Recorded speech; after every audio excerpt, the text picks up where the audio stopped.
YouTube. Have we heard from Commissioner Staggs? We have not. Shoot. Meeting is I got to now make sure I don't streaming. have inside information. Oh,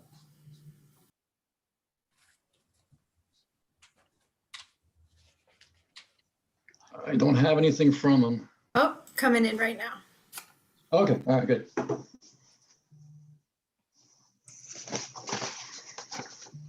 so Laura, the YouTube meeting popped up and there was a delay and it was, so I just X'd out of it, but it says it's still recording. So I think we're okay.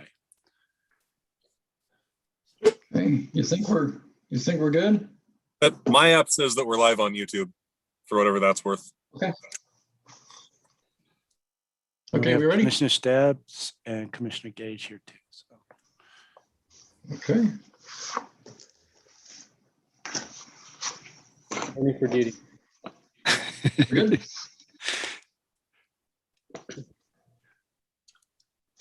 Okay.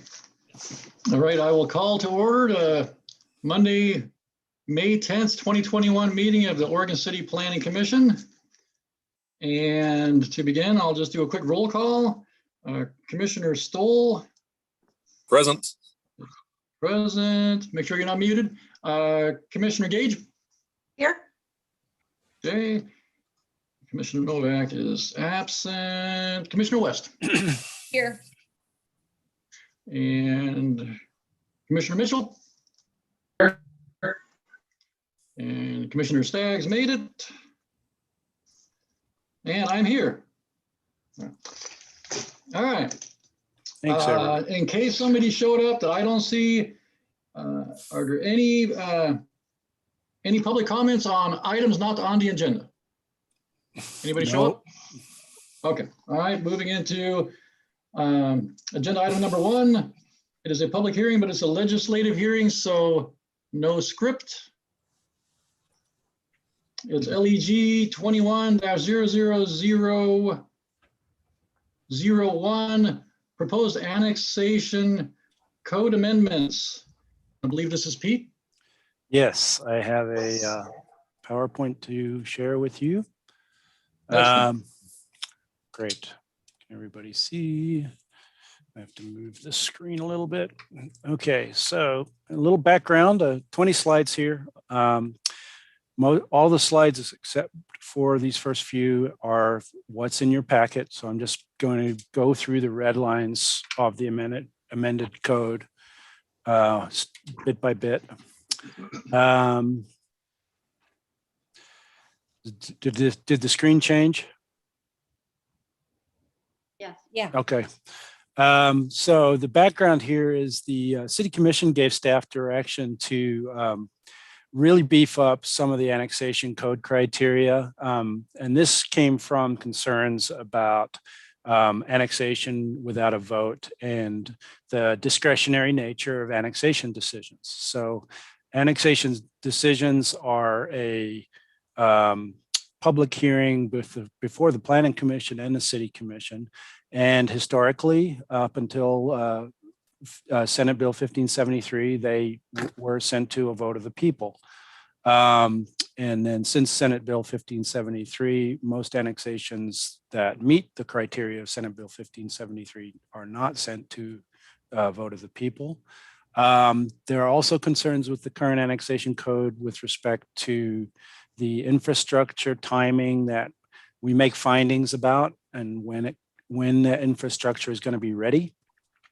And these criteria that we're proposing will add some greater clarity and specificity to the approval criteria. And they address certain concerns about the timing and analysis of infrastructure that's been done prior to development.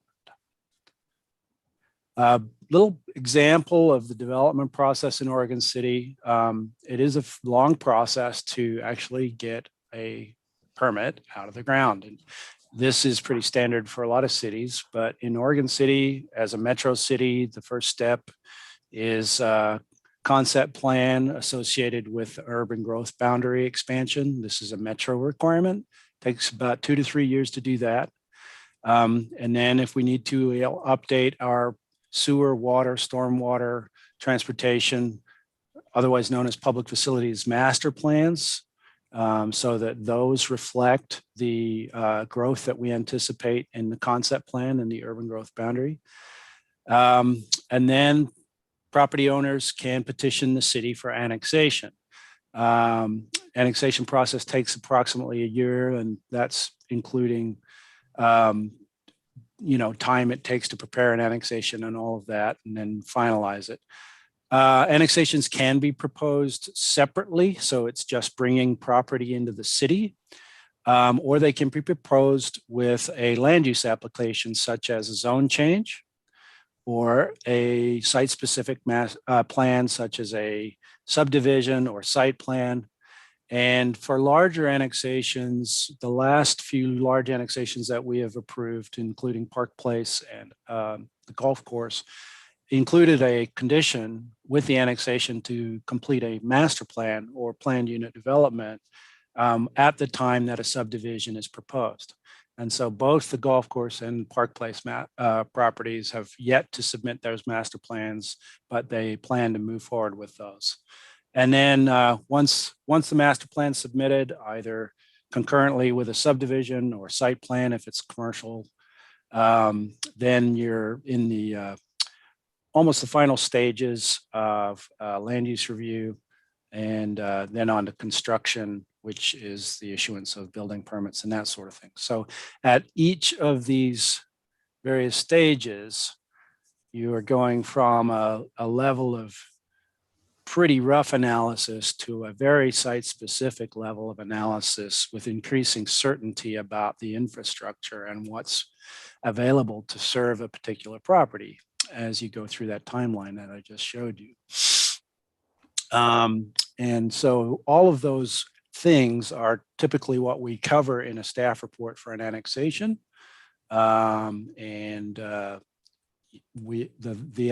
processes that have not happened yet are reviewed according to the zoning code and the various development code chapters that we have.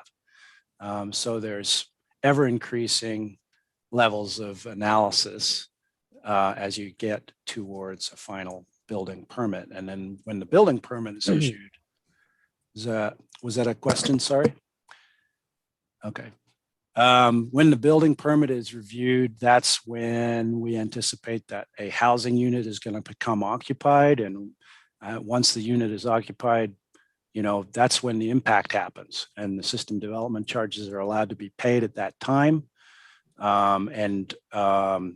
In order for us to grant a building permit certificate of occupancy, all the public facilities that we require have to have been constructed or bonded for. The vast majority of the time, those are constructed by the developer if they abut the site.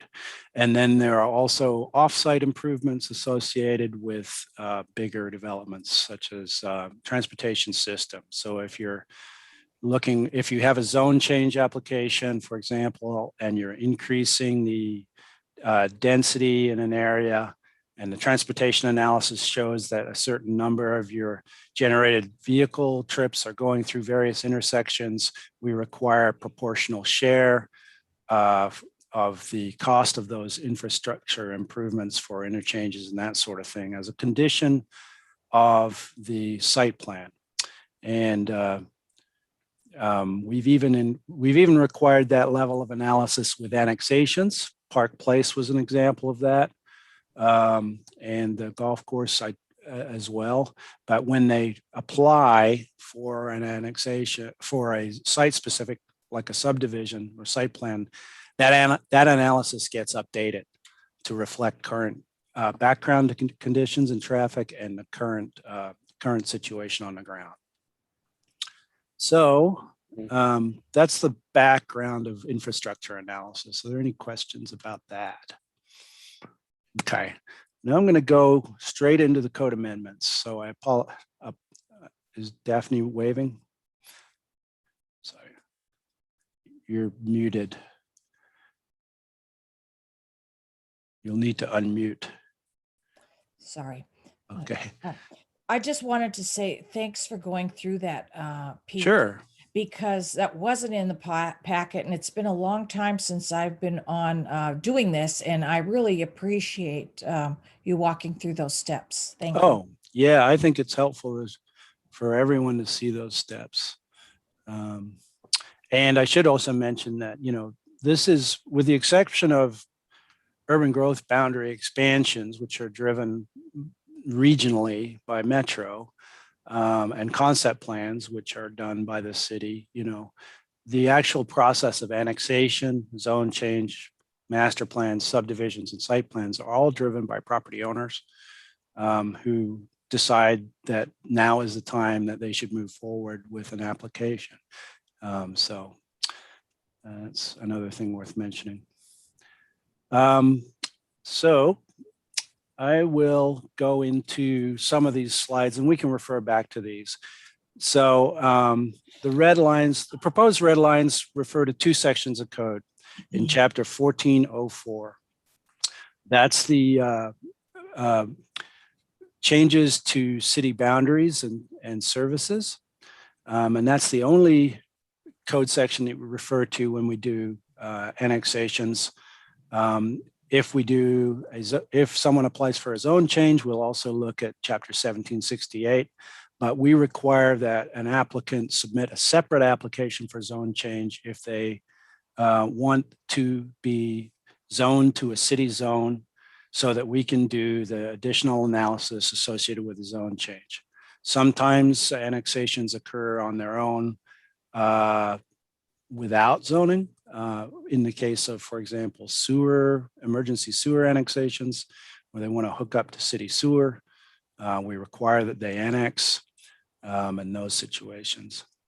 So we still, in some situations, may refer annexations to a vote of the people. So this particular red line was reflecting that where a vote of the people applies to a particular annexation, then we have to provide sufficient time for public review of that annexation election. That is something that we have done, you do through the city recorder's office, and there has to be adequate notice of that. And we have to file through the Clackamas County Elections Office, and depending on the timing of the election. So that's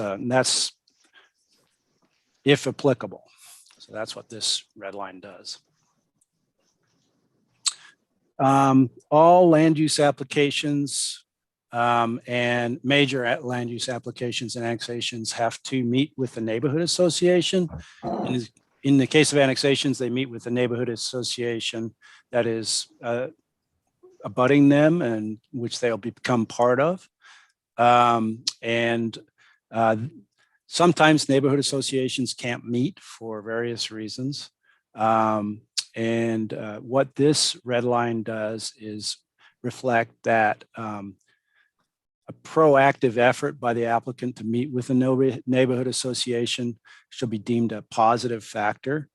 But this is not actually one of the factors. This is just a sort of a language change in the process that takes some of the negative connotation associated with unwillingness or unreasonable unavailability. That might be I don't think that's the case. It's just circumstances sometimes say that. So this was one of those things. So then we have in the procedures section in 050, there's a series of narrative statements that an applicant is required to put together, and they explain the conditions about the proposed annexation, and they address all of the annexation factors in section 060 as relevant. So this red line just cross-references that code section rather than saying contained in the ordinance codified in this chapter. And one of the narrative statements requires that they analyze all city services and utilities. In this case, we added some specific language to require that the infrastructure analysis that are done be based on the reasonable worst case scenario. That's language that's widely used, but it really means the most intense development scenario given the anticipated zoning. So if you were talking about an area that's coming into the city and it's going to be zoned R10, they would do a transportation analysis based on the maximum density that the R10 zone allows. If it was R3.5, they do the transportation and infrastructure analysis based on that maximum density. If it's a commercial area and they're looking at, square footage of gross floor area of anticipated commercial and what kind of traffic that generates, et cetera, and what kind of water usage and sewer usage, we are just being specific in requiring that they make that analysis. And then we get on to the factors themselves, which are the, if you will, approval criteria. And there are currently 8 factors. And in order to prove an annexation, the City Commission has to make a finding that on balance, that the factors are satisfied. It's not that an annexation has to meet all the factors or some of the factors, but the City Commission must make a discretionary finding that on balance, the factors are satisfied. So this clarifies that. With respect to consistency with the comprehensive plan, we added language related to the goals and policies in the plan, and those relate to urbanization, housing, historic and natural resources, infrastructure, and provision of public infrastructure and community services. And again, this is probably the major section of amendments, because one of the things that was really important was that it was important to clarify as much as possible at the time of annexation that the following public facilities and services to serve potential development at the time of development are there. And we listed these in order of, well, not in order, but the way that we address them in our staff reports covers all of this. The transportation plan, we have to account for the urbanization of that area in the TSP. And we also have to discuss why or why not that annexation application is consistent with the statewide transportation planning rule. That's usually in the case of a zone change, we have to make that finding. Similarly for sewer, water, stormwater, and the master plans associated with those public facilities. Police, fire, and emergency services, we don't have adopted master plans per se, but we do have service and response time ratios that we talk about, and how many officers per 1,000 people there are in the city as opposed to the county, and whether or not the police department and fire and emergency services have commented on the annexation, and whether they have stated that they can or cannot serve that area. Same as parks, the Parks and Recreation Master Plan go out to the urban growth boundary as well. And then with respect to schools, when we do concept plans, we involve the school district. We refer to their analysis that they do. I believe they used to use Portland State University for all of their forecasts. I don't know if they will do that in the future, but all the school forecasting that is done by the school district is part of the review. So that's being specific there.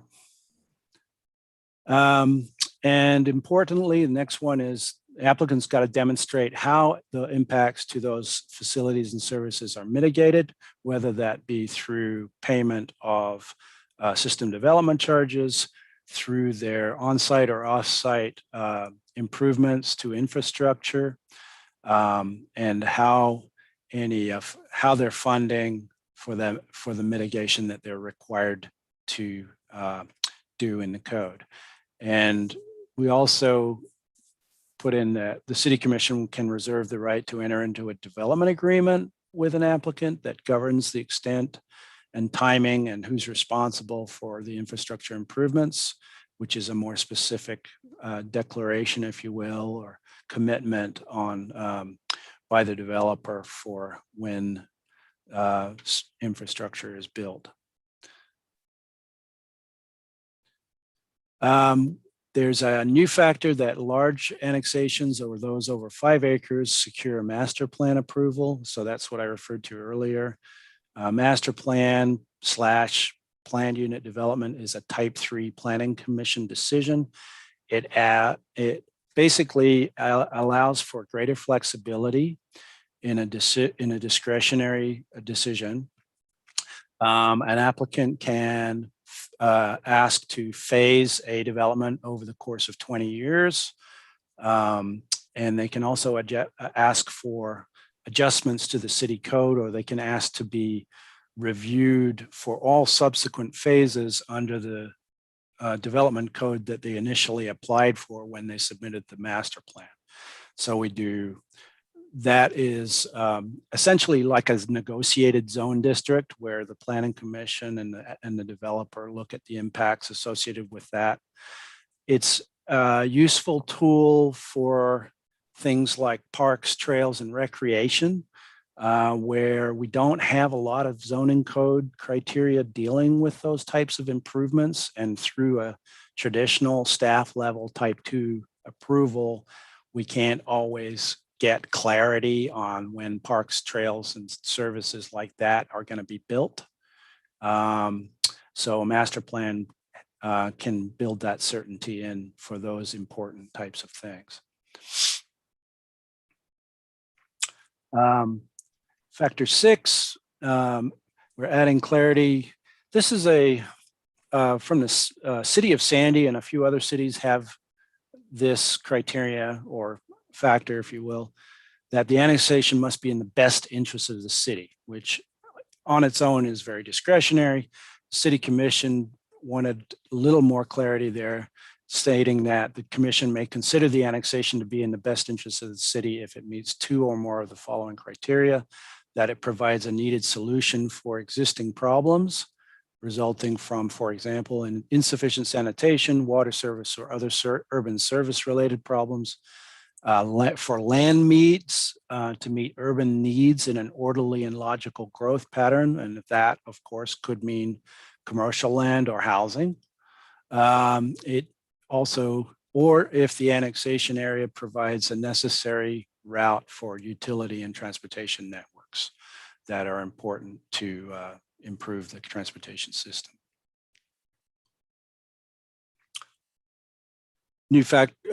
Modified factor 4, new factor 7, the statement that the annexation be timely, orderly, and efficient. And that is language that you see in the revised statutes and the Metro code, but we don't have it explicitly in our code. So this is adding that.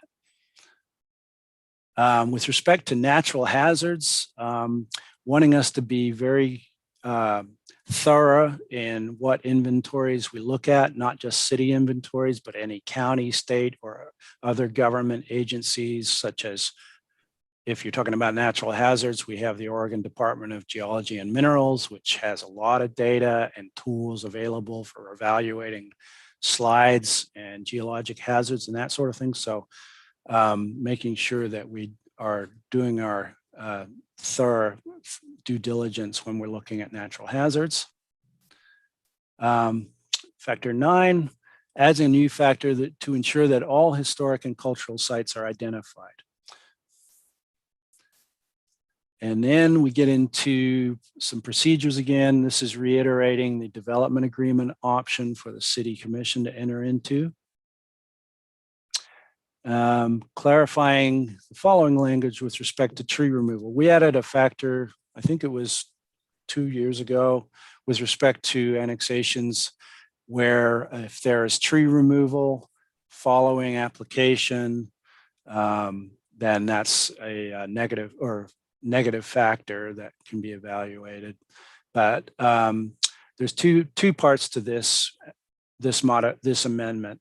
The first is that we wanted to kind of say, state that efforts to avoid impacts to the natural landform or large-scale clearing of trees will be viewed more favorably. And taking away the canopy percentage criterion that was in there formally. And then also acknowledging that properties that are under farm and forest tax deferral or are currently doing farm or forest practices as defined in state statute are exempt from this particular factor. So that is an overview of the red lines. Before I get into public comment, are there any clarification questions about those? Okay. Hey, Pete, I had a Commissioner question. Stoll? Yeah. Okay. Yeah. The historic or culturally significant buildings or sites, what's the criteria for that? Is it like So- year, age, person? What we have done is look at the county's records for potentially eligible historic structures, and add that information into the record. It may require us to do a little more analysis of the housing stock in the area that we're looking at, and how old it is, and whether there are any records on file as to its architectural value, and if that's been adopted by either the State Historic Preservation Office or the county, and that kind of thing, and just being explicit about it. Okay, thank you. Yeah. Any other questions so far? Okay. So we did receive a letter from the Housing There's a Land. question from Commissioner Staggs. Okay. Can you go back to the slide? I think it's just before this one. Which one? The one about Scroll through these. the one about trees and topography. Okay, this one. Yeah. But before I ask the question, let me ask a broader question. So these red lines, were these generated by staff in support of the city commission direction, or? Yeah, well, that's a good question. We had 3 work sessions with the city commission and went through these and iteratively. Thank you for asking that. I should have mentioned that. And each time we changed it a little bit more. So it's grown a little bit since the initial work session at the end of 2020, but that's how they were developed. Yes. And are we tonight? What is our primary goal? What's the objective tonight with this? Well, we're asking. This is the first evidentiary public hearing for approval, formal approval of these red lines. Okay. So we're asking for a planning commission recommendation based on your consideration. Mhm. Okay, gotcha. Okay, so my question on this, actually, I've got another basic fundamental question about annexation before I go to the specific thing. Is now the right time to be asking these questions? Or should I Well, wait till later? I only have one more slide and then we could go into questions. Okay, yeah, go ahead. Go Okay. ahead. Sorry. Sorry, no problem. I asked for questions, so it's kind of on me. All right, so we have a letter in the record that came in this morning. We knew the letter was coming from Housing Land Advocates and the Fair Housing Council of Oregon. They've mentioned Goal 10 housing and our findings in the staff report, and the necessity to kind of refine those findings to make sure that we are adequately referencing our housing needs analysis and our buildable lands inventory. Just background on this, 2018, we did a housing needs analysis and a buildable lands inventory as part of our equitable housing code an amendment process, but we didn't formally adopt that. So now that we're doing the comprehensive plan update, we have our subconsultants working Eco Northwest, updating that housing needs analysis and the buildable lands inventory for the adoption with the comprehensive plan. These annexation code amendments do not change any zoning map, any of the comprehensive plan designations. So, and as far as public facilities master plans, we don't have to make any updates to our public facilities master plans to assure that, you know, our zoning and our comprehensive plan designations are adequate. We've done that work. So all of our master plans are up to date. I believe that, you know, the two agencies have, you know, noticed that we're doing a legislative action. They noticed that we've added criteria, and they're rightly concerned that, you know, goal 10 continues to be met. So what we plan to do is to continue to work with HLA and the Fair Housing Council to refine the goal 10 findings for City Commission's consideration, and we'll reference the work being done to update the housing needs analysis and the buildable lands inventory. But to be clear, we don't believe that these code amendments have any effect on goal 10 because, you know, they don't change the discretionary nature of annexations. You know, they won't, there's no way for these to basically constrict the land supply. That didn't happen when, you know, before we had these proposed code amendments, and it shouldn't happen afterwards. But that's kind of our initial take on this, but we will continue to work with these agencies to make sure that our findings are beefed up.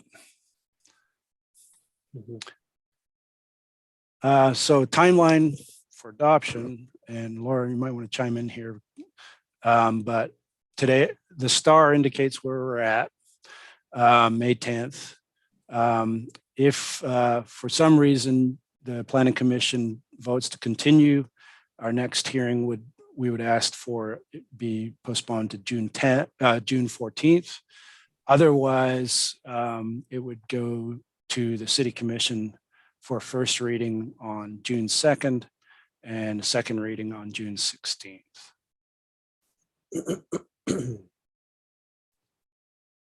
And with that, that concludes my presentation. Thank you, Pete. Thank you. Okay, I had a couple things I wanted to touch on, but I think I'm going to ask everybody else for their questions first, because it's very possible other people have the same questions, or maybe can ask them in a better way. So whoever would like to start, go ahead. If you have anything to say. Commissioner Mitchell, you're muted. Chair Schlangenhofer, I've just got a procedure suggestion. Since Pete's slides are laid out in order of the red lines, I've got probably a dozen things in front of me here that I want to get more clarification on or comment on. Can I make the suggestion that we could just go back to his first slide and handle our questions and comments just slide by slide, go right back through his presentation? Sounds good to me. That sounds great. Okay, Pete, can you bring up the first slide? Okay. Can I ask a general question before we launch into specific questions about each slide? Sure. Can you remind me, Pete, on the annexation, just in general, the procedure of someone annexing land into the city? And as I understand it, there's recently some litigation happening between a number of Oregon cities and the state about this process of annexation having to be voted on by the people of the city. where are we in that world now? Are we, if someone is annexing land, does it always go to a vote or does it not? And what is happening with that right now? I'm going to ask Carrie Richter, the city attorney, to speak on that.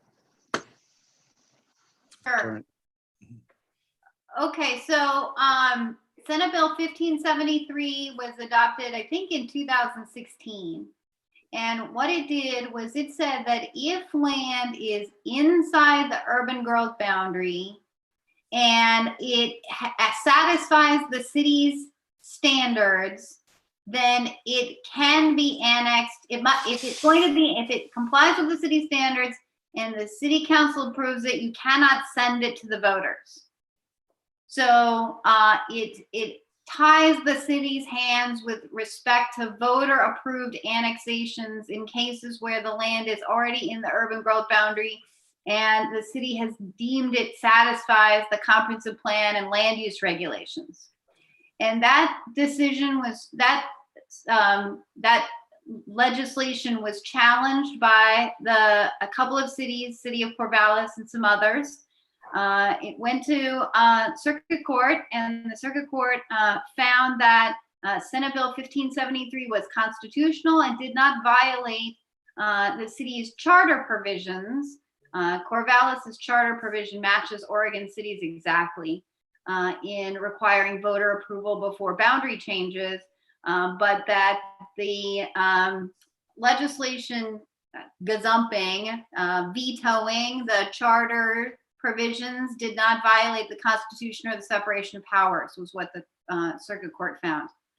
So that decision was appealed to the Court of Appeals by the Corvallis and Philomath, and the Court of Appeals agreed with the Department of Justice that Senate Bill 1573 stood, notwithstanding the charter provisions. That case is now final and the law of the land. And what the Court of Appeals did say, in addition to saying that 1573 survives, is that local governments are free to adjust their regulations with respect to annexation. So although they cannot send it to the voters under their charter, they are free to change how they review annexation requests. And my understanding is that the City Commission took that instruction to heart and wanted to revisit the annexation criteria to address some of the sort of elements that were stripped away, they felt, by the voter restriction, voter approval limitation going away. So that's where that case, so the case is over. Senate Bill 1573 is the law of the land. And so the only time we will have voter approval under the charter is for cases of annexation outside the urban growth boundary. And I think there was one other reason, isn't there, Pete, that I'm forgetting? Ooh, I think if it's outside the urban growth boundary, then it wouldn't qualify. If it's not a- a- unanimous. or a discontiguous annexation, I think. That's the right? other one. I'll look it up quickly if you want to go ahead. Sorry, I wasn't ready to Yeah. answer that question. Sure.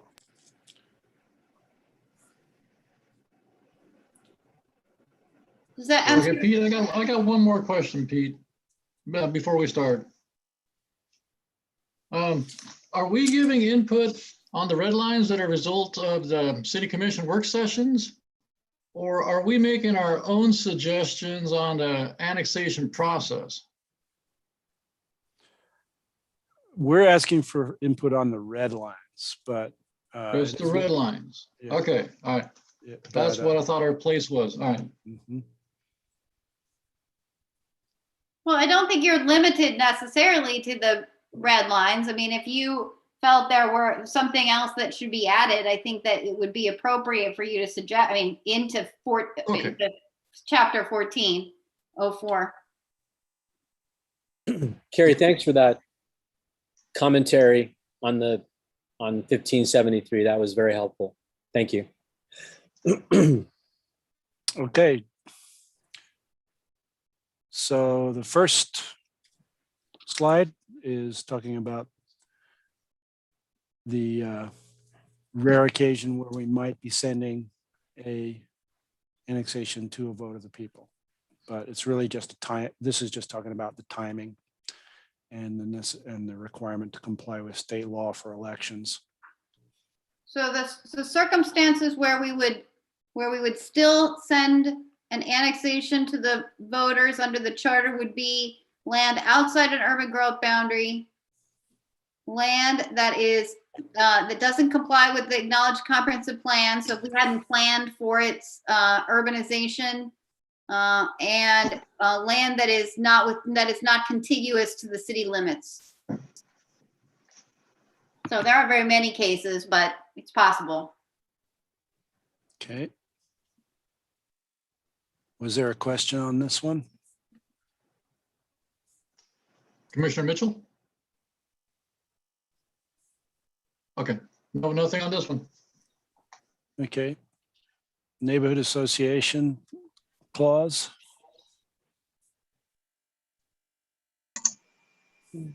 I do. I have a question and a comment on that one. Elsewhere, we have some inactive neighborhood associations. Elsewhere in our code, I believe it says that if there is no active neighborhood association, that that the presentation or meeting is done with the CIC. Is that correct? And should that be included here? If my memory is correct on that. That is a clause that's in the administration and procedures section in chapter 1750. If you feel it's important to cross-reference that section, we could do that. But it would not negate that option for an applicant to meet with the CIC. That code section still stands. Well, I just know there are cases that have come up where the comments made that that the CIC there was no neighborhood association and the CIC had no idea this had happened. The exact facts in those I don't know, but that's what I've heard. Okay. And then I guess I just kind of have a question on that, but obviously it's up to the commission. But if a neighborhood association meeting is a requirement, I don't understand why we're giving them kind of brownie points for having the meeting when it's a requirement. I've got my screen turn on. Proactive measures shall be deemed a positive factor. Well, it's a requirement. It's a neutral factor. It is essentially a procedural issue. Yeah, I guess I don't see what's considered a positive factor when they meet what our requirement is.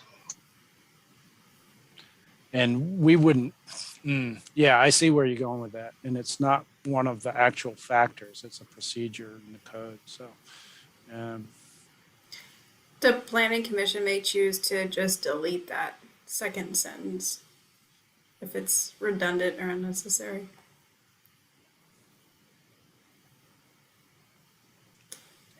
For the neighborhood association, I also want to add, so pre-apps are required prior to annexation, and so the pre-apps staff will provide them with the contact information for the neighborhood association, and then if not that, then the CIC. I'm not sure of cases where we have missed neighborhood association meetings with annexations, but I'm sure that it has existed. I could say that it's not prevalent by any means, but if that happened, it would be a staff error upon completeness of the annexation.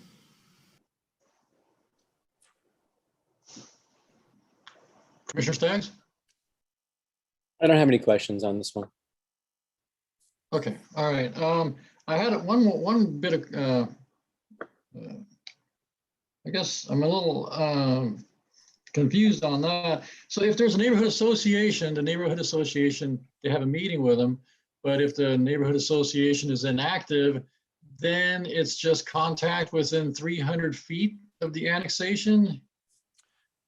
Is that the next stage of contact? Well, the applicant can hold their own meeting with notice to the CIC. by mutual agreement with the neighborhood association if they are just unable to meet, but they are active. And they can use a 300-foot mailing list. Or they could even use the email list if it is current that the neighborhood association uses. But that's an option too, if they can't meet within 30 days and they decide. Some of the neighborhood associations have a standing land use person who is authorized in their bylaws to meet.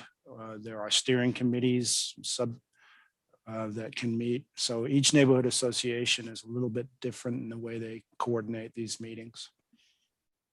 Yeah. I Yeah. would add that provision allows timely development, because if a neighborhood association meeting is required, you could see a pathway where neighborhood associations either meet quarterly or some weren't meeting at all or only once or twice a year, that then development couldn't occur because they weren't meeting. And so if the Right. neighborhood association can't or doesn't want to meet, then they can hold their own.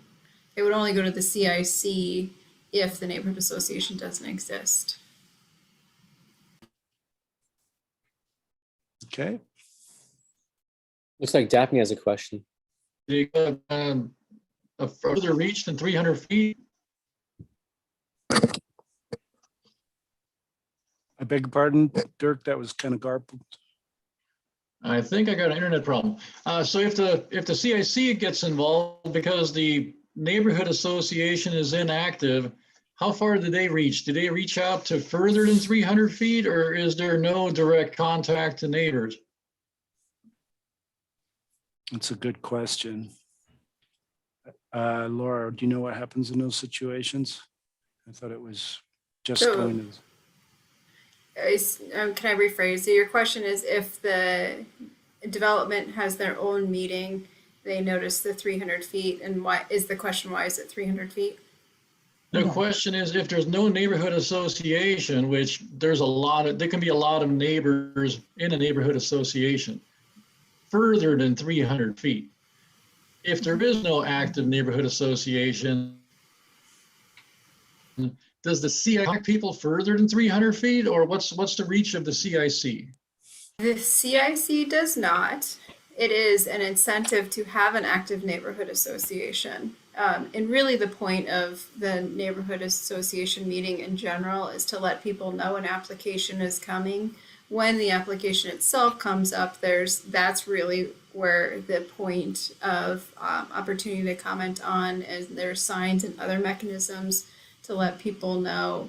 So no, nobody is contacting the neighbors for that pre-development neighborhood association meeting if there is no neighborhood association meeting. Okay.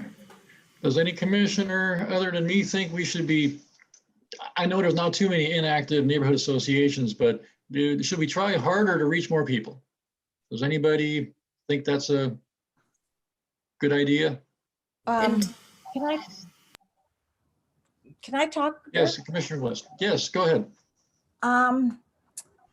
Well, does that change the advantage? So if there isn't an active neighborhood association, it goes to the CIC, then that increases the radar and the scope of people that it's reaching, because the CIC represents multiple neighborhood associations. So does that complicate the factor? Then if it goes to the CIC, is that an unfair advantage, or is a neighborhood kind of a technicality? Yeah, this is a bit problematic, this amendment, because it's not part of the factors, it's procedural. So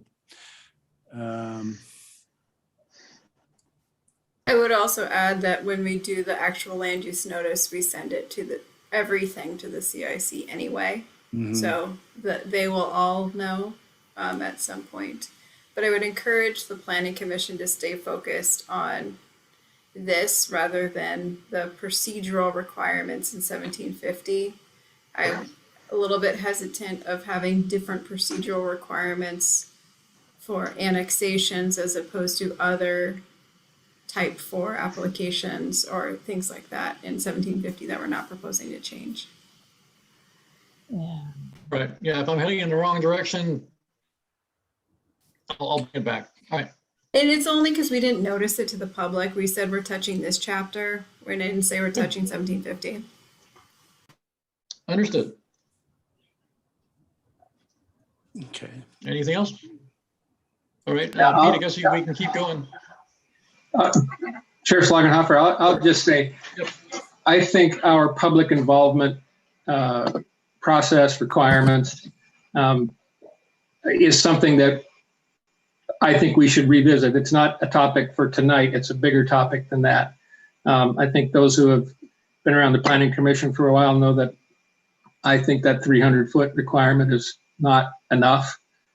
Anyway, it's a bigger discussion for another time and not really a part of what we're doing, supposed to focus on tonight. All right. All right, thank you. Okay. So on to narrative statements. This is really just grammatical, not a lot of content on this one. Then we get into the reasonable worst case scenario. This is pretty much reflecting what we already do. Certainly in the case of transportation and anything that involves estimating demand for sewer water, stormwater. But it's making it explicit to the applicant that they need to look at that.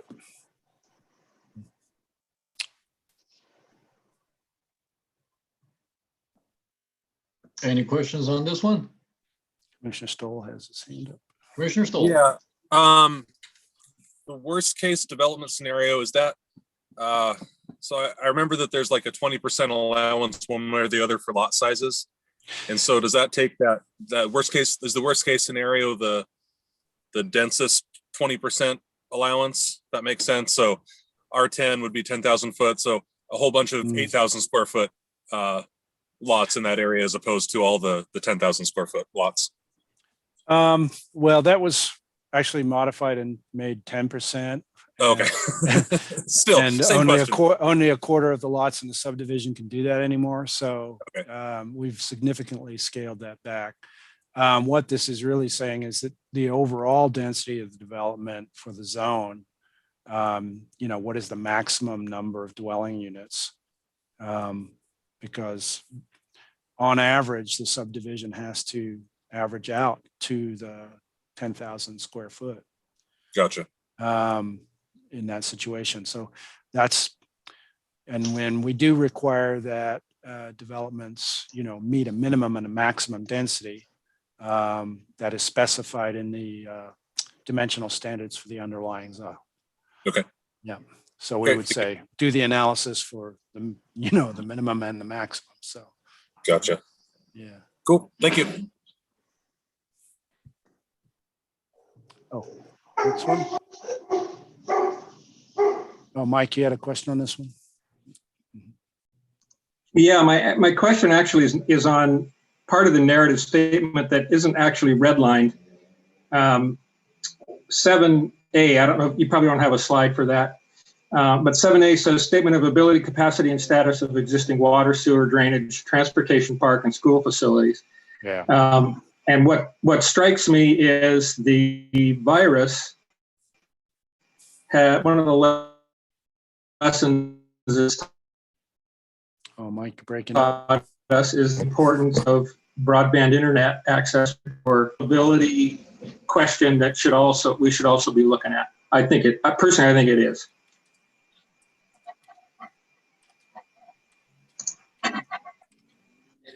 So Can you repeat that, Mike? Can you Because you're repeat that? breaking up really bad.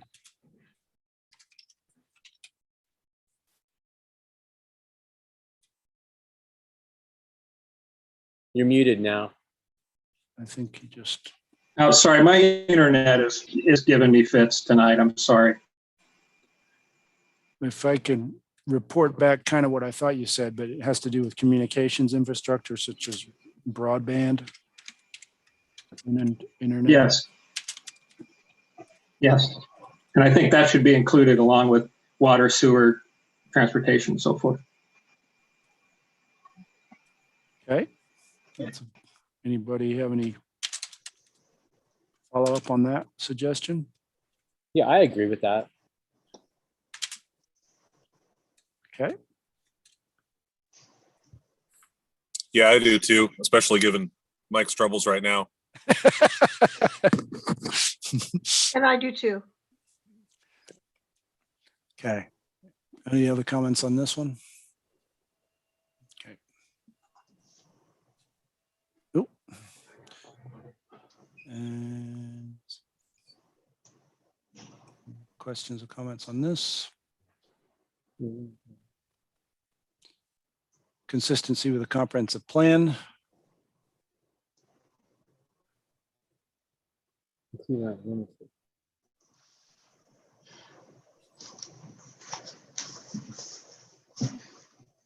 There's kind of a lot of discretion kind of built into all this language, isn't there?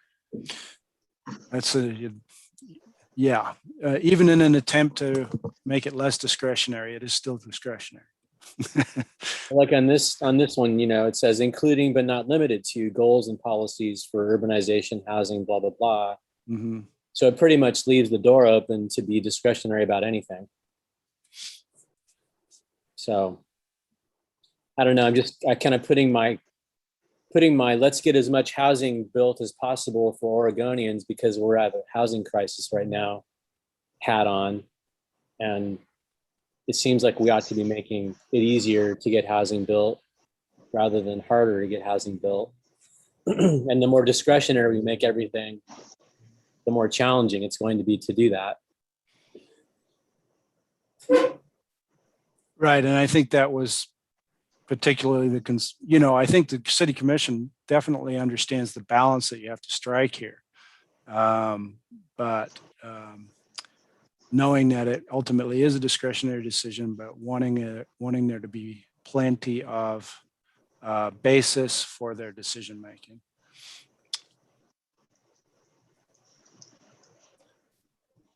That brought up a question, Pete. If an applicant applies and the city council finds that they haven't met those criteria, what's their recourse? What's their appeal? Does it go straight to the voters, or how does that work?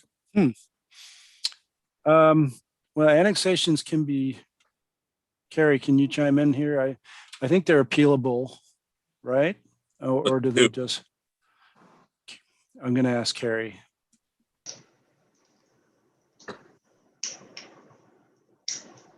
She here? She's muted. Oh, you're muted. Can you hear me now? Yes. Sorry.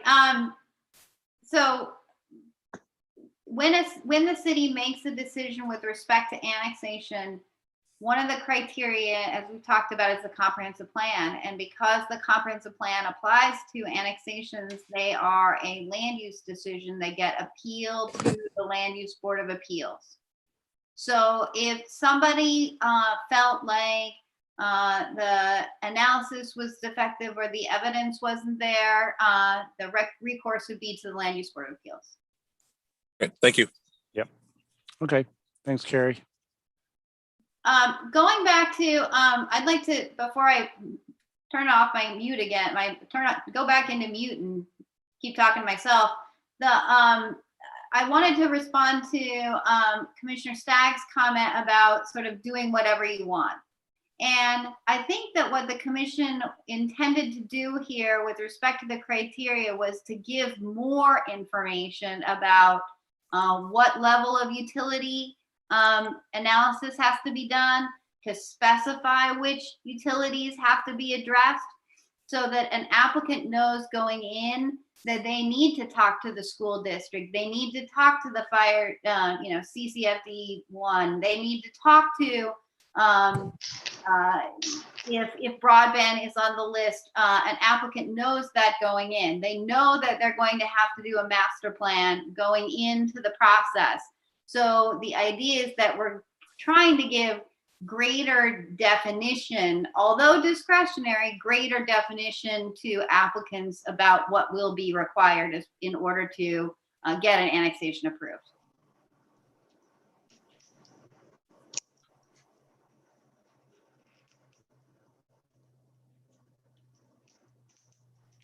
Okay, adequacy and availability of public facilities and services.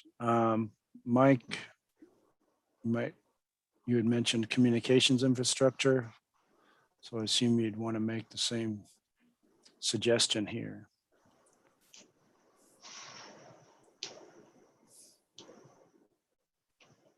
Commissioner West raised her hand.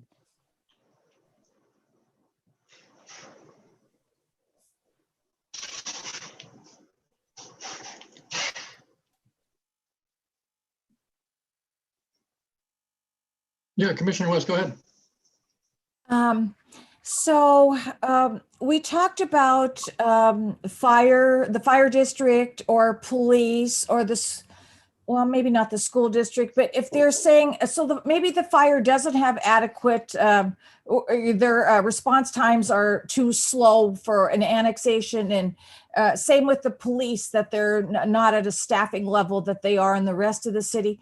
Does this preclude contracts with those agencies instead of saying you have to have it? Because in the past, that has been able to be done, I believe, that you could have a contract and not, a private contract or a development agreement. Yeah, I mean, if a comment came from a district, having been noticed, which we provide notice to everybody, if they said that we don't have capacity for that, then, the city commission could adopt some sort of remedy as part of the annexation. Since an annexation is changing the city boundary, you don't have an impact at the time of annexation. You can plan for that impact still. So I would expect that there's, more flexibility there when the city commission at the city commission's discretion. So this language does not preclude the flexibility.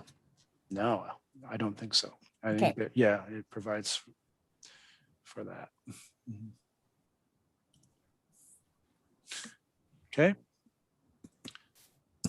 And right along that vein, a demonstration of how that impact is mitigated. Development agreements are, I haven't seen too many of these, but they're very flexible, and they're something that requires public hearings. Usually it's part of the land use process. So.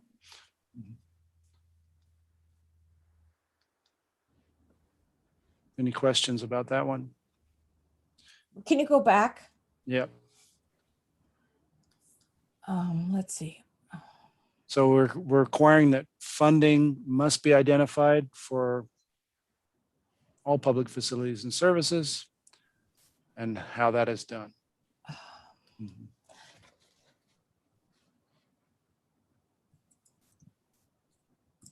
And to clarify that one, funding doesn't need to be in hand, it just has to be identified. Right. Commissioner West. So the funding identified, is that SDCs? Is it private money? Is it a development agreement is the developer paying for it? What kind of, how specific on funding is this?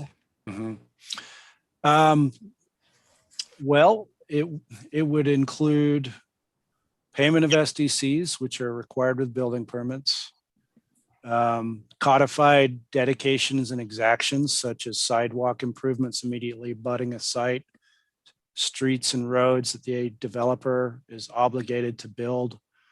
Those are borne entirely by the developer.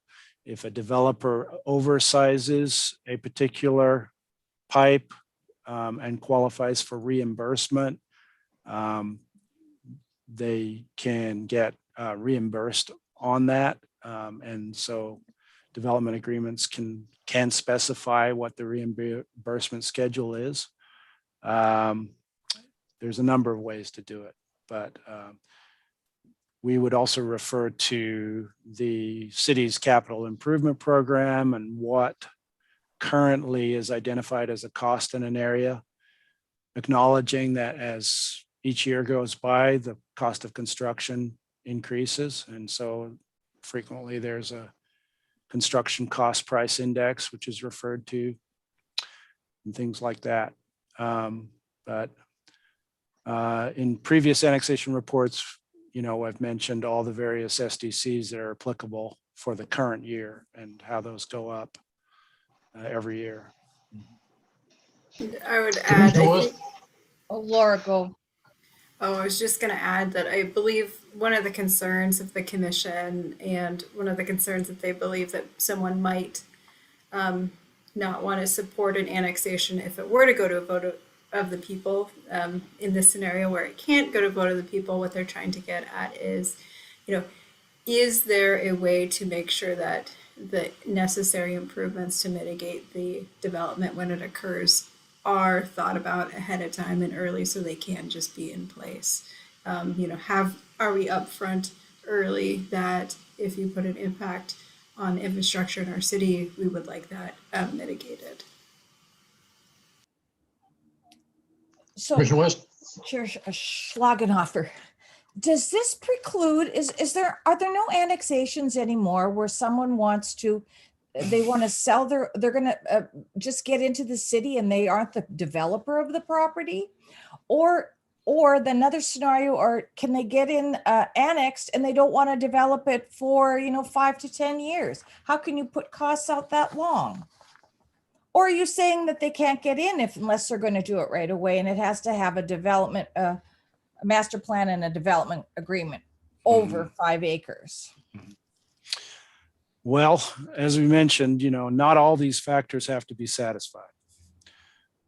That if there's say someone comes in, they just want to bring it in now and they don't want to develop it and it's 10 acres. And the code requires a master plan. Perhaps the master plan stipulation can be deferred.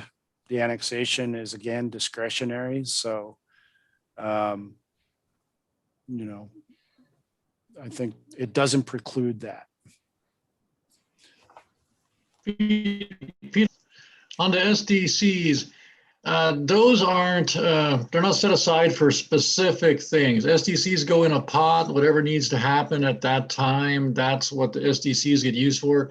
If a neighborhood is going in and it's part of a master plan, that money doesn't just stay reserved for the infrastructure improvements for that area, right? SDCs get used all around the city? They have to be used for new infrastructure. They can be used for citywide infrastructure as well. Citywide, Parks, okay. etc. Yeah. Right. And they further have to be, there's a list of what they get applied to. So the Right. development needs to be on the list. If Yeah. they do something that's not on the list, then they don't get reimbursed for it. Okay. Question.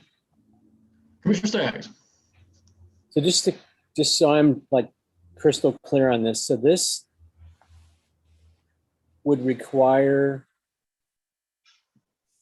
at the time of annexation application that the applicant demonstrates how the SCC fees would be paid. Is that true? Is that correct? I think what they will typically do, and we will, give them all of the necessary information to put together a narrative, and then we will make findings independent of that. But, we will talk about how STCs are assessed. We'll talk about how, at the time of development, they've got to meet certain code sections which deal with infrastructure. It's just being very explicit in the staff report about what is in place now, with the expectation that at the time of development, it may need to be updated. Okay, so this is really about development.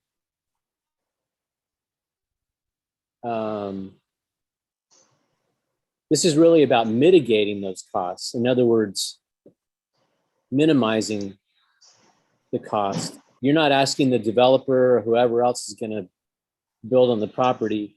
You're not asking them to come up with specific ways or means to show the means of how they're going to pay for the fees. You're just asking You're just saying we're gonna work together to mitigate the fees at the time of the annexation application. Well, if it's just an annexation and there's no site plan or subdivision proposed or no zone change proposed, that's a very easy finding to make. We would just say, Right. but if those are included as well, then we can, apply those criteria at the same time. So, we're basically doing what our codes already do. It's just that, Okay. just being explicit about it. Okay. And I can add to that too. So earlier in the factors, you saw they need to do the analysis to make sure that we have planned for that growth in the water master plan, sewer master plan, transportation system plan. Mhm. So then they'll have done this really high level analysis that there's a certain amount of infrastructure that needs to happen. Do they need a pump station or something like that? So then when they get down to this factor, it's, okay, we think we need a pump station. We will pay for it all ourselves, or we'll pay for it and then we'll use SDC credits as available. Or, how will the developer make that happen to make so that there's more certainty from the city's perspective that the pump station will be in the right timing in order to accommodate the development. So it helps us have more confidence that all the infrastructure will come into play. Because building on the edge, these infrastructures, there's bridges, there's really expensive stuff. So how do we limit our uncertainty, as even though we're that far out with the annexation, we don't have a ton of details. We do know that it may need a bridge or something, right? Mm-hmm. Gotcha. Okay. Master plan of Stephanie. Well, and that all, even though that all has to be identified with a funding source up front. No, it doesn't have to be identified up front, but I think there's going to have to be some necessary, it's going to be a gray area for certain developments depending on the timing. Well, if you're not requiring them to come up with what Daphne just described, how it's going to be funded, I think you need, my opinion, there needs to be language in here that makes that clear, because that was actually my reading of it was like, okay, we're requiring them to demonstrate how this is going to be, how these things are going to be funded. Right. And they may not know at that point. We rely very much on the public facilities master plans and the infrastructure analysis that the engineers will do. But, that's going to be associated with a site specific development plan. So. And I can add more clarity here. That is what the commission intended. They want to know, are you anticipating getting any money from the city when you go to build this? Well, that's a different question than saying, Yeah. okay, developer, how are you going to pay for this? And they may not have their financing, or they may not know yet. They don't have to tell us what their funding source is. They just need to say, like, I'm going to self-fund these improvements, or I'll self-fund and then I'll use SDC credits. Like just something as general as that. Okay. Right. Okay. Commissioner West.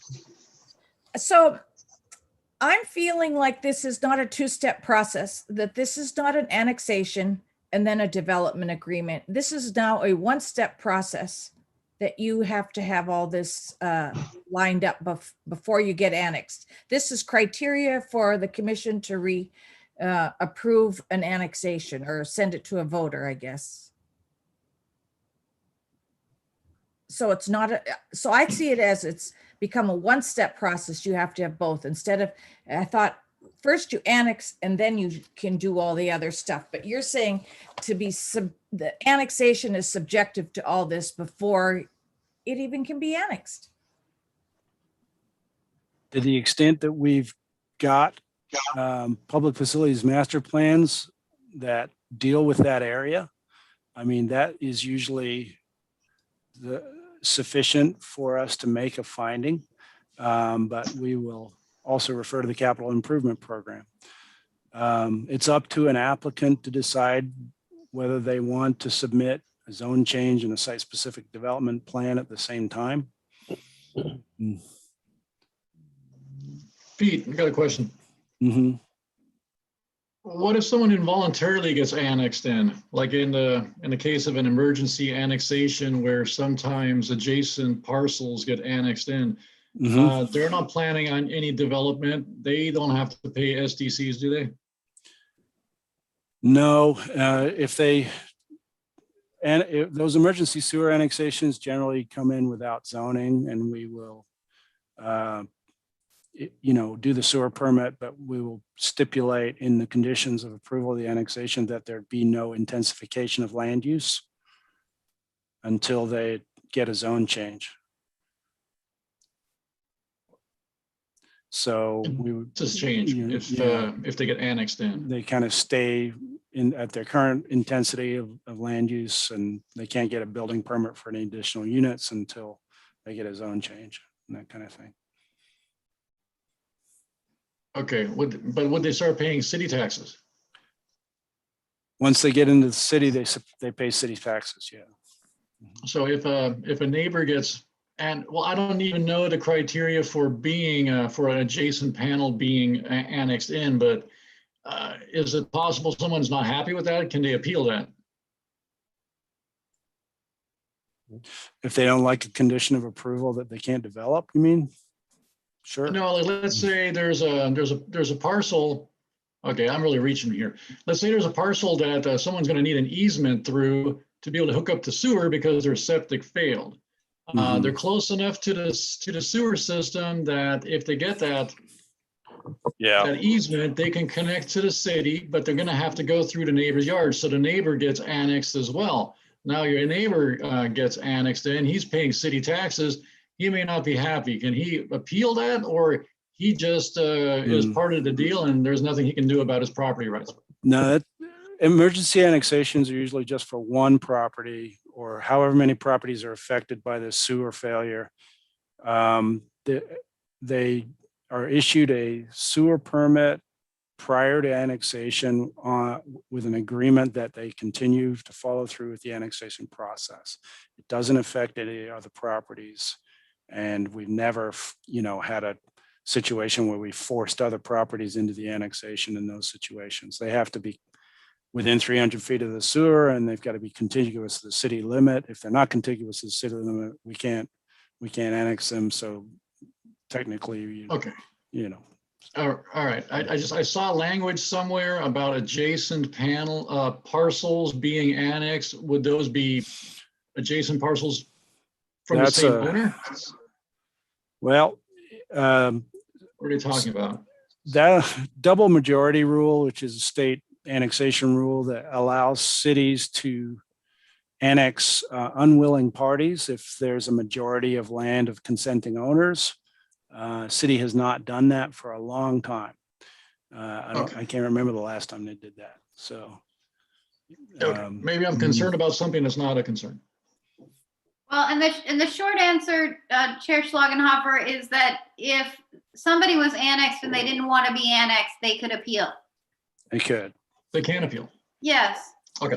They would have notice and they would have standing and they would be able to appeal if they participate. Presumably, they raise their concerns during the proceeding below. Yeah.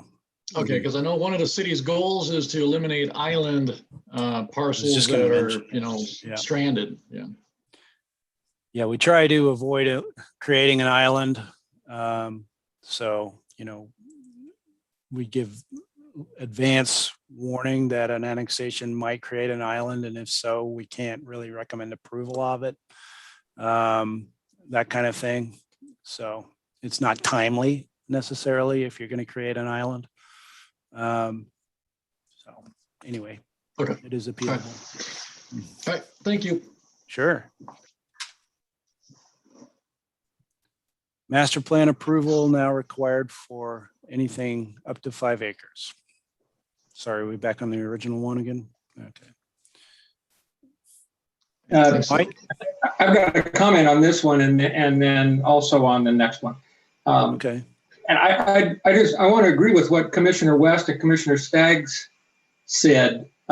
Most of these factors would depend, the answers would depend on what I plan to do with the property.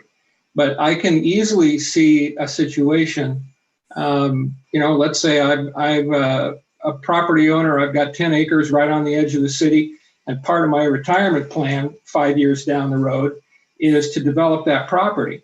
Well, anybody who's looking at the weather report knows that annexation, it appears, it's not popular in Oregon City. It's probably not going to become more popular. You know what? I better get into the city now before the rules get tougher, or before before the city finds a way, or city to put the vote of the people back in.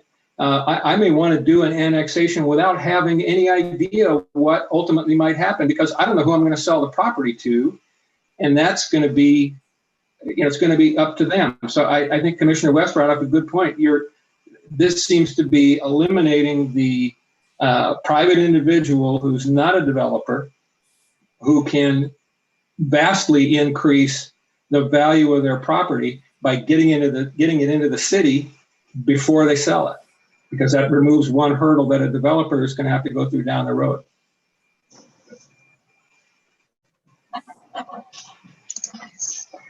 And then, sorry, I saw a hand up above. Was that Commissioner Stoll? No hand? Okay, never mind.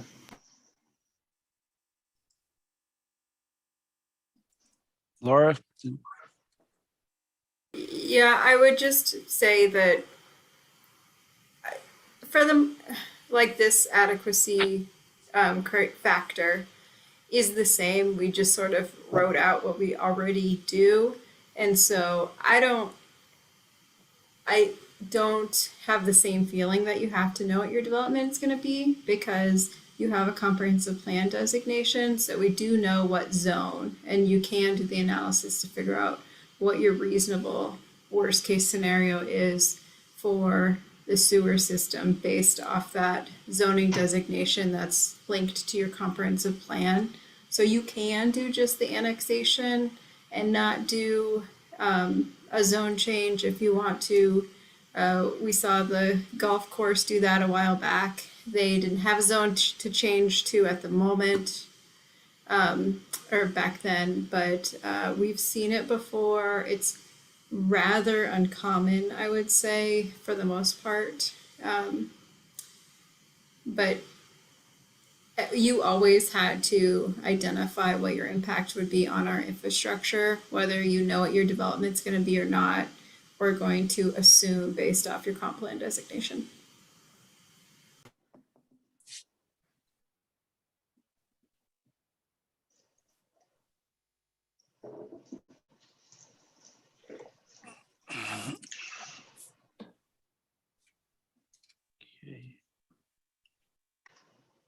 Mike, do you have a comment on this one? Yeah, that one doesn't seem like a factor. It seems like more of a process.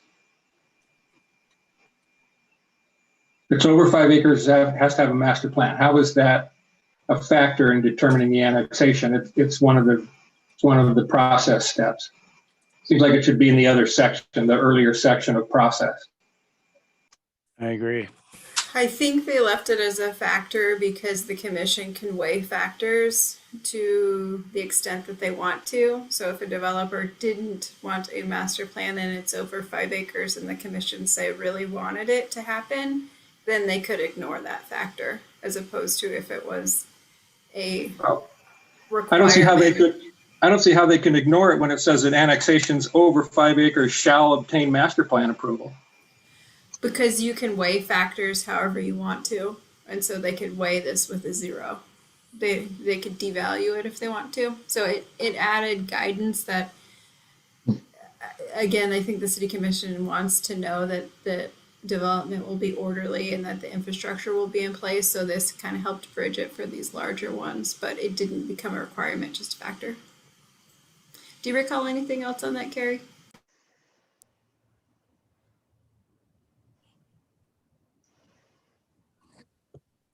No, sorry, no, I think the reason why this is here is because the whole idea, we're trying to direct the applicants to the criteria and to evaluating them, and providing specificity and predictability. And by having it here in the criteria, then a applicant knows that if they have more than 5 acres, they're going to have to go through this extra master plan step. And actually, I think it works to the benefit of applicants in the scenario Commissioner West mentioned of the property owner who has no plans to develop, right? This allows the commission to find that perhaps the infrastructure financing analysis doesn't have to be as rigorous at the annexation phase, because the master plan will follow and it will happen then before development will occur in a holistic and long-range planning kind of way. Mhm. Can I just, oh, sorry. I don't know how to raise my hand electronically, so I'm just doing it with my hand. But Daphne had her hand up before me. Okay, Commissioner West. Well, okay, these are they don't have to do every one of these things. You're saying the commission doesn't. It's just things to be considered or criteria to be considered. Then why don't we have positive criteria that it would, how much housing it would add? Good point. Well, this isn't gonna, an annexation doesn't change the density. How much housing you're going to get is set by the zoning and the comprehensive plan designation. Okay. This is just an either you're in or you're out question. It doesn't have anything to do, you're gonna get as much housing as you're gonna get. I mean, I guess your point is, if I annex and I promise I'm gonna develop in a year, right? Okay. Maybe the factor ought to be, if you promise to develop in a year and you're providing, 100% of the zoned housing capacity, that ought to be a factor. Pete, can you switch to number 6, the next one?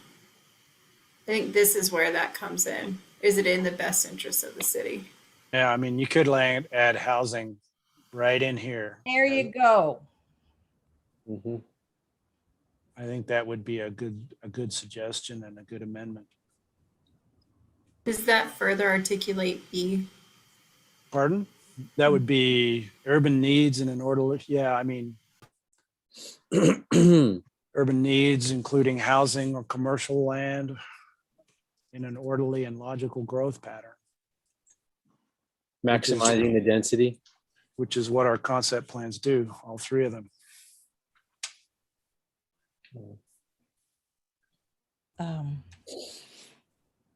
So it would be, if we wanted to be more explicit about that, this would be a great place to add it. Well, I'd like that. I don't know if the rest of the commission would. I think I would. I think housing specifically needs to be mentioned. And this one here is number 6. I think that sounds reasonable. Yeah. Me too. You could say it provides land for development to meet urban needs for housing and or jobs in an orderly and logical growth I pattern. like it. I like it. Yeah, I do too. Okay. Thanks. Good one. And I think that partially addresses some of the concerns of the Fair Housing Council of Oregon, but certainly not everything yet. Okay, anything else?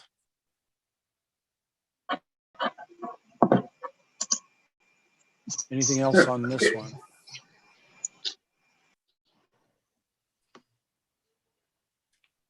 What does it mean when you say it provides a needed solution for existing problems? Well, they're talking about possibility of insufficient sanitation such as sewer, widespread septic system failure, or water system distribution system that's not working. That's what that's referring to, real health and safety issues. Gotcha. Okay.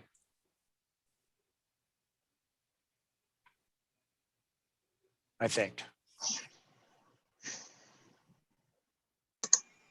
I've got a question related to factor number 5, which is not specifically. Well, I'm looking at the factor number 5 in the packet regarding natural hazards. Oh, which is now Oh. 8. Okay, I moved to number 8. Okay. All right. So this all natural hazard identified. What is this factor? I'm not getting what the factor is. The factor is that natural hazards have been adequately identified through consultation with other agencies. And those are either on adopted maps or they have not necessarily been mapped yet, because we do require a physical analysis of the annexation area, like topography and natural areas, streams, trees, and those kinds of things are all required as part of an annexation plan. Gotcha. Are you asking the applicant to do that mapping and identifying and? Well, we provide what we have adopted, and then the site plan requirement in the annexation code has some very specific physical items that have to be included. Gotcha. Okay. Commissioner West, you had something? You're muted.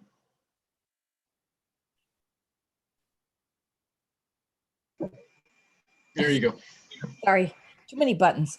It was on the next slide that, well, or at the end there where we were going through the 3 factors. And I was trying to go through my mind of is there any potential annexations that could only meet 1 factor? Maybe it doesn't help with any transportation needs or provide roads that, cross from one area to another that we need, or I don't know, I guess, does everything in the rural areas not have sewer? So that might be, but so as staff, I would like to know if you can think of anything that wouldn't have 2 of those factors. I cannot. Because the sewer one would always be the other one? I think so. Sewer and housing, even though transportation might not be a necessary, Yeah, I mean, our transportation system plan identifies where routes need to go, and it goes out to the UGB. So I think C is always going to be met. Oh, you think so? Okay, well, that's what I wanted to ask. I think. The city commission originally wrote this language to say 1 and then changed it to 2. After that, I think the safe valve is that it is a factor. So if for some reason it only met 1, but maybe it was a really important one, a lot of housing or a lot of jobs or something like that, then they could still approve it because it's a factor and they could change the value of it or its weight.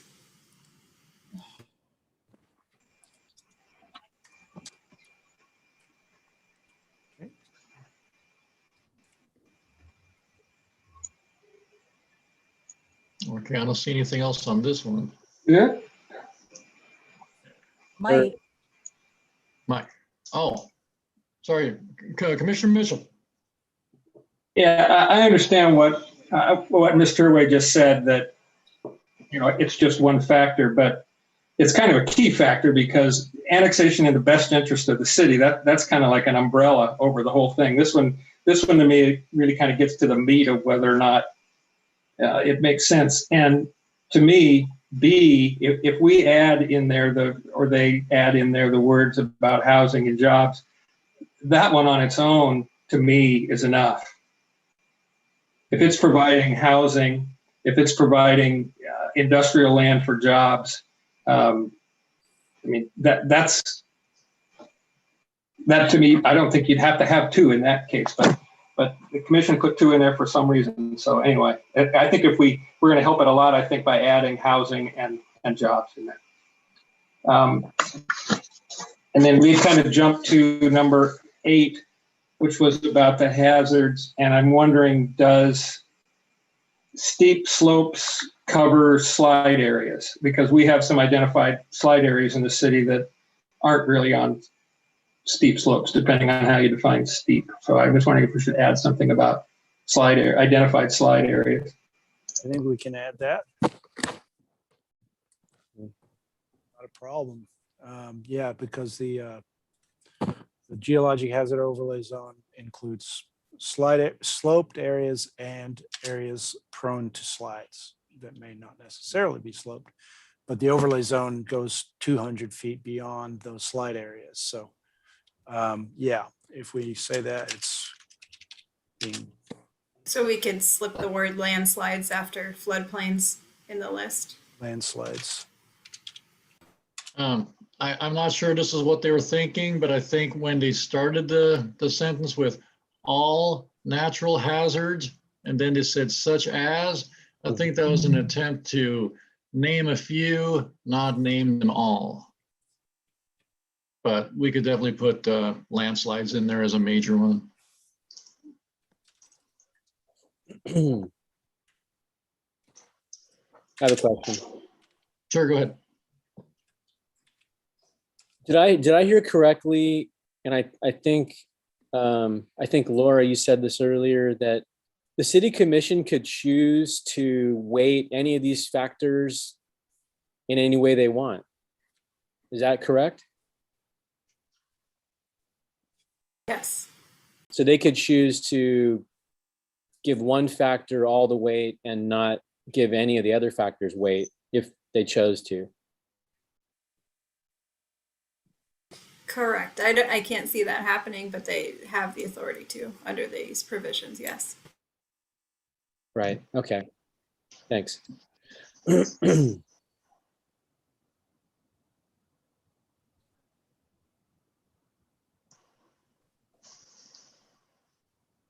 Any comments on historically designated and potentially eligible historic structures? I see none. Oops, Daphne. sorry. So the county has a historic structure program. Are we assuming that the county doesn't do their work and they don't have their structures designated? No, I think what this is saying is including in the application the county inventories and that sort of thing.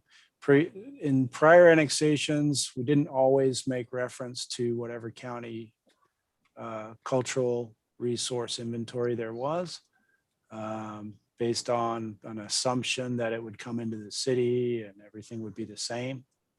But that's not necessarily the case. So this is being very explicit about that. All right. Yeah, and having a house 50 years old, I mean, these days, so many more, I mean, that's not a very high threshold. There could Right. very well be structures that meet that aren't on a county's inventory. Well, the part that makes it a little fuzzy for me is that the language that says potentially eligible historic structures are identified. Yeah. Why would we have that in there? Why wouldn't we just say all historically designated structures are identified rather than saying potentially eligible? The commission thought it was important to identify potentially eligible structures just in case we want to advocate for them to become locally designated upon annexation, or they're on our list that, you know, potentially they could be designated, even though they're not. So more than just what is designated, the idea would be to encourage as many as possible to become designated, and so we can have that information to use it later, or if the commission wants to consider that during this proceeding. Laura, I got a question on that. If something was potentially eligible to be historic, who would determine ultimately if it was eligible? Would that be the HRB? Carrie, you want to chime in on this? You are the expert in the room. Certainly. In order to designate a historic structure upon annexation, the HRB would review the request, and then the city commission would have to formally apply the overlay in order to designate a historic structure. That would have to happen with owner consent, and it would be a whole separate evaluation. I would concur with what Laura said. This is about information conveyance more so than it is about regulation. It's about sort of putting property owners on notice that there is something of historic cultural importance to the city, and to sort of start a conversation about that resource, not to regulate accordingly, I don't think. Okay, does the city have a record of the potentially historic structures? So the city has what's called an inventory. The city goes around periodically and inventories different parts of the city for various reasons.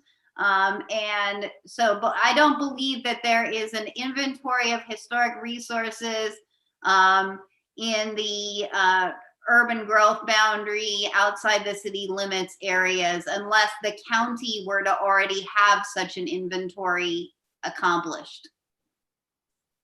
Okay. All right, thank you.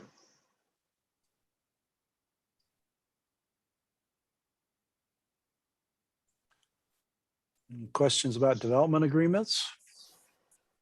Oh, am I muted? Yeah, Commissioner West.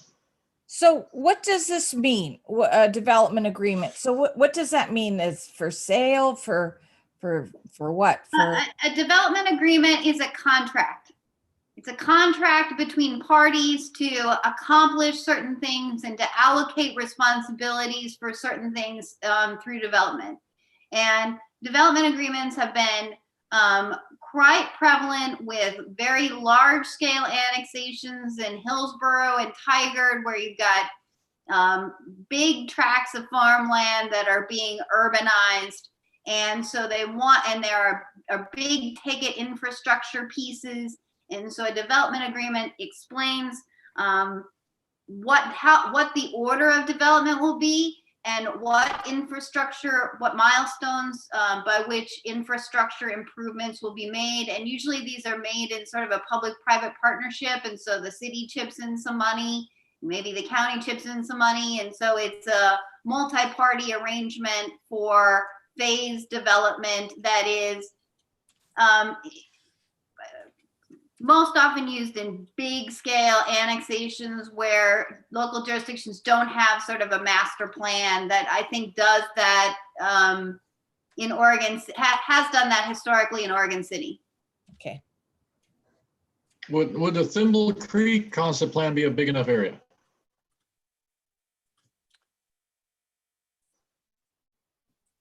Carrie? The golf course would be.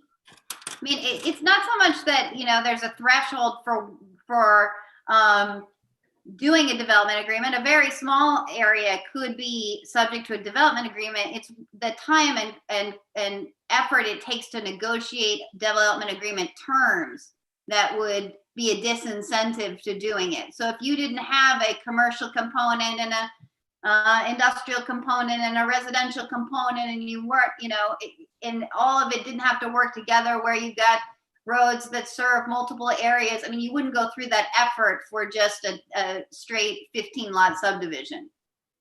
Right. All right. Excellent, thank you.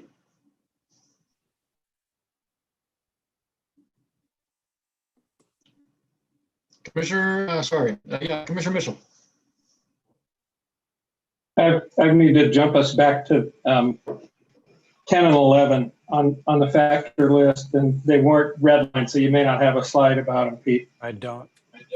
Okay, well, so I guess I'll read them. So, and I don't understand, these things are handled differently, and I don't know what the commission intended. Number 10 says, any significant adverse effects on specially designated open space, scenic, historic, or natural resource area by urbanization of the subject property at time of annexation are identified. And then 11 says, lack of any significant adverse effects on the economic, social, and physical environment of the community by the overall impact of the annexation. So one of them, the factor is that there's a lack of any significant adverse effects. The other one, number 10, just says you got a list of them. I understand why they're handled different, and I don't know what the commission.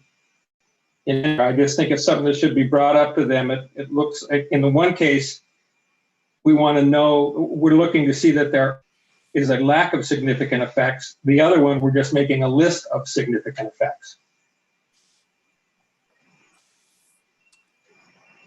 And maybe I'm just getting hung up on words. I don't know. Yeah, I mean, these are very, I would call them, discretionary factors. And normally, I think there would need to be a statement from somebody in the record that there is a significant adverse effect. And if that statement doesn't exist, then that adverse effect has not been identified. It's kind of a. Are we talking about 9 and 10? Or are we talking about 10 and 11? Previously I was 6 talking and about 7, now 10 and 11. 10 and 11. So 11 to me means that they want you to have a significant effect on economic, social, and physical environment. What? They Positive. want you to? Because they want to know if there's a lack of effect on that, right?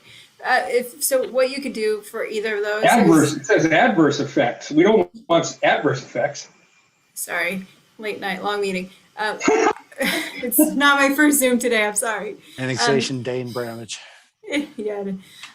So for number 11, what if you struck the words lack of and just started the sentence with any, which is the same as 10? I think you combine them. You can try to make it simple. I think it's a question that needs to be brought to the city commission. That it appears that you're handling the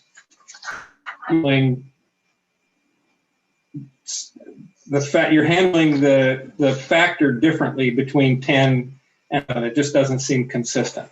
In the one, you have to make a list, and the other, you have to say there's a lack of adverse effect, or that you don't have to say that. Now I'm really out in the weeds. Sorry. Long day for me. Would the planning commission like us to change the language or combine the two?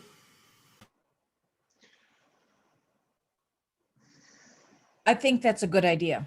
If you could combine them.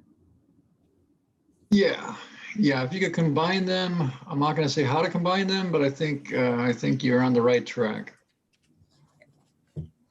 Maybe can't wordsmith it now, but Yeah, I think we can easily manage that. I have confidence you'll make it look excellent. yes. Thanks. Can I just add to this that can we be more specific about what significant adverse effects are exactly? I don't think that we can.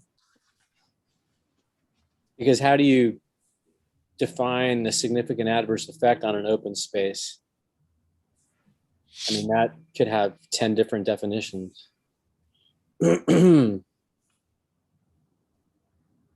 to add to the to add to the conversation. Sorry. Well, I don't think it's just any open space. I think it's designated open space. Yeah. You're gonna have land that has been designated in the comprehensive plan as for open space. So I don't know that it's gonna be as open-ended as you may think. Yeah, I see that it says designated open space, but how do you define significant adverse effect? What does that mean? Well, staff takes our best stab at that in the staff report. And if somebody, doesn't agree with the staff report, they can amend it and or address that during the hearing. Generally, if it's been inventoried and it's got an overlay district, let's say, or code is in effect to protect that or mitigate for it, then we're okay. It's the things that you haven't anticipated in your code or in your inventories that would be unique and called out. So it has to be related to some overlay or special designation that's already existing. You can't just, or something that's called out in a concept plan or a right. comprehensive plan. Yeah, that makes sense. That makes sense.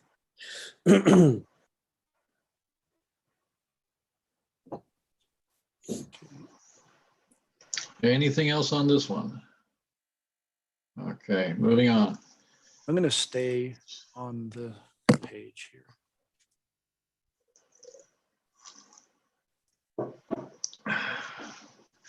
So actually, I won't go back. Factor 12, tree removal.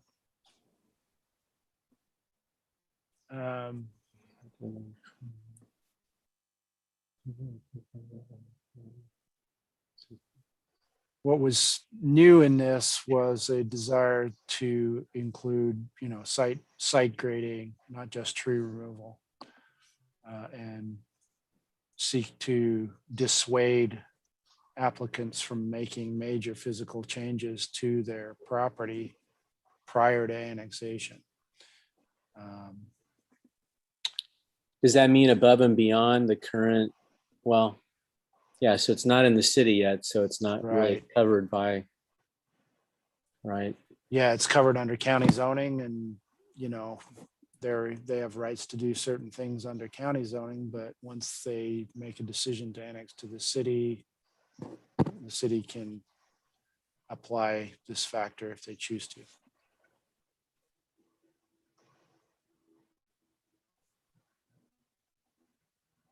Daphne? Is there a time frame on this? Is it only from when the application has started? So what if somebody's cleared their land and then, oh, wow, the urban growth boundary moved out to there. Now they could annex their land and they've already cleared it. So does that give them Yeah, is there a time frame or? no, this just applies from the point the annexation application was filed. Okay. Thank you. Yeah. Wouldn't it be more appropriate to say that the annexation is viewed more favorably when it follows current Oregon City overlay standards, to make it more specific, rather than just saying significant grading or tree removal, because significant site grading, I don't know. I think it's very difficult to apply city code to annexation properties in general, and yeah. So these are broader determinations. Yeah. But being broader, also up to more, also easily up to, well, it's the word, discretionary. Right. because one person, when you say significant site grading, it means something different to 5 different people. So, Yeah. yeah. We The have, other- go ahead. The only thing I would add to this as well is that what caused this criteria to be written in the first place was tree removal that would have been allowed if it was in the city. So there was so in other words, I don't know if we're wholly happy with what our tree removal standards are. And so the criteria is written to discourage any tree removal, whether it was allowed in the city, had the property been in the city or not. Because, a typical single family home that's not in an overlay district can clear cut their property if they want to. So there's other sort of related side policy decisions that the city commission will probably want to get into, maybe the next biennium or something, to talk about citywide tree policies. And that, I assume that will have some effect on this factor as well at a later date. Now, Laura, I had a question. I know there's been a lot of discussions and conversations on the tree removal before and after annexation. As far as I can remember, we can't really consider what a property owner did before annexation, or could we say, well, you clear cut this, if you wouldn't have, we would be more favorable towards the annexation. Can the city consider what they previously did, or that's outside of our scope? We'd be going down a slippery slope. Carrie can Okay. talk about this a little bit more, but what we want to be clear about is what we regulate and when we regulate it. And so steering clear to only regulate stuff while it's under our purview, because it's challenging on the other side to see when they cut their trees. Like, how would I as staff know that? And how would I, when an annexation comes in, say there are jurisdictions that say, like, last however many years you can't cut trees, but how do we really know? And how, like, what does that look like in practice is different than the idea. I think we thought it was very challenging as well, and wanted sort of this clear separation. Okay, all right.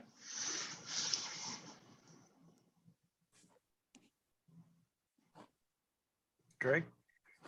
Yeah, I'm a little uneasy with this one. This seems like there's I understand the purpose of it and the reasoning behind it historically, but this seems like we're saying you can't do these things to your property before you're in the city because you've applied to be in the city. Is there anything else, any other limitations we put on uses of properties and improvements or changes during that application process? And it is appropriate to, because they're not in the city yet, it's still county land. This seems, like you said, like a slippery slope. Like maybe this is an overreach. I think this is specific to tree removal on annexation properties only, Right. Yeah. But what I'm saying is, why isn't it specific to, adding a second house if it's permitted in the county? Why isn't it specific to any other sort of changes that a person might want to do in their 2-year annexation process window? That's a really good point. I think that anything that's permitted under county zoning up until the site is annexed, is outside of our jurisdiction. This is a factor by which the city commission is. Yeah. Yeah. It is outside of our jurisdiction, but by including this, we're sort of implying that we're stating that it's a factor that, so we're exercising influence over the applicant before they've become part of the city. Yeah. There's an effective influence of action or not inaction here that we're not addressing in any other area. You're right. The city commission felt it was important to have this factor back when it was added, and even now, because it communicates to the applicant that the city prioritizes tree retention.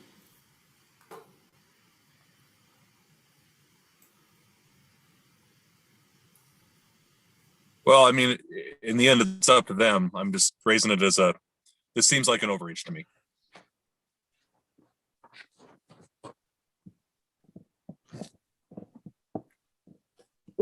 Did the planning commission want to amend this one?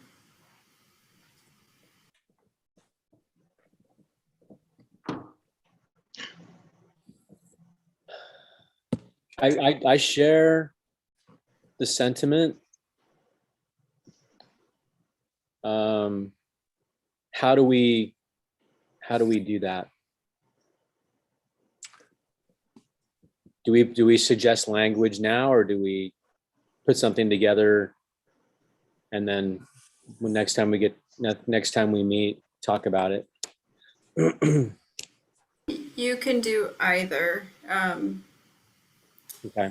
And then if you do amend this, though, I would want as staff to hear, make sure that we adequately capture the whys, because we'll want to make sure that we convey that. Because if it is a significant change, we'll want to make sure that we convey that to the city commission appropriately.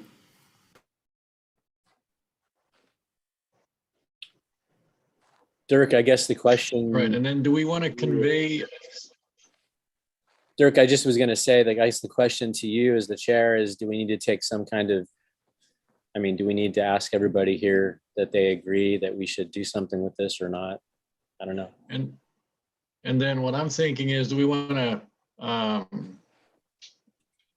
convey our concerns, or do we want to convey specific language?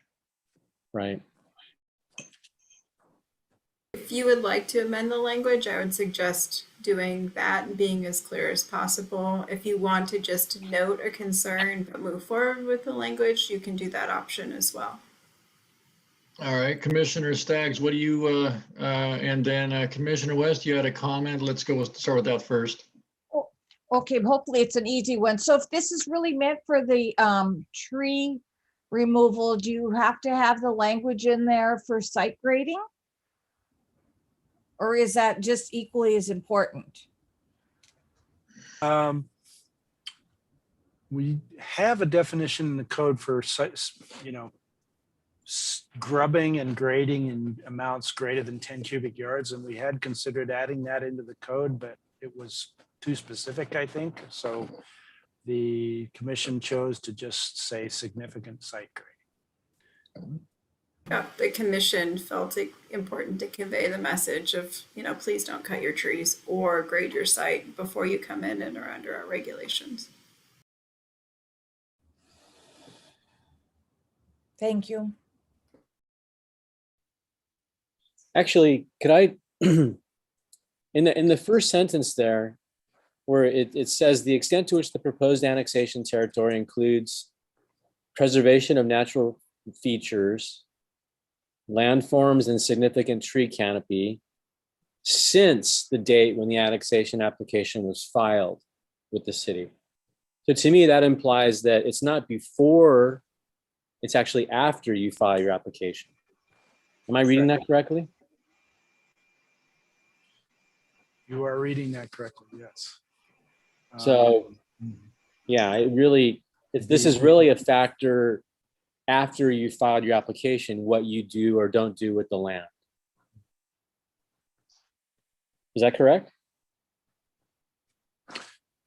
Yes, that's what, when an applicant applies for land use approval or an annexation, the code that's in effect at the time of application is what applies. But what I'm getting at is that in this one specific area, there's an implication that we would like the city code followed, but that implication doesn't exist in any other area. And so who's to stop? Who's to say it should be just this one? Why can't it be? I can't think of any other examples, but the myriad of city codes that fence height, I guess, like why isn't there, you can't put a fence height greater than 3.5 feet in front of your house? Like, why not that? I mean, why just this one? And I understand what you said, it only applies after they've put in the application, but still maybe, the application takes a while. And so you're locking that land for that period of time in regards to this.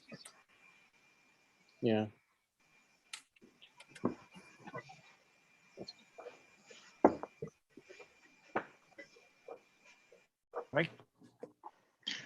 Well, I believe it was because the city commission had more concerns on the topic.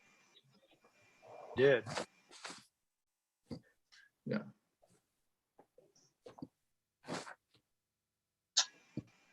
Dirk, Yeah. Mike has a I comment. can't tell if my screen froze or if I froze. Commissioner So, Mitchell. on the one hand, I don't have a problem with the way this is worded. It's one factor out of 12. And all it really says, it will be viewed more favorably. I mean, I get it that it's the only thing that we've identified, but it's probably the one that would be the most aggravation to neighboring properties. And I think that's exactly why this came about, was uproar from neighboring property owners that sites were clear cut. So on that side of things, I don't have a problem with the way this is worded. But I do think maybe we need to somehow bring to the city's commission's attention the law of unintended consequences.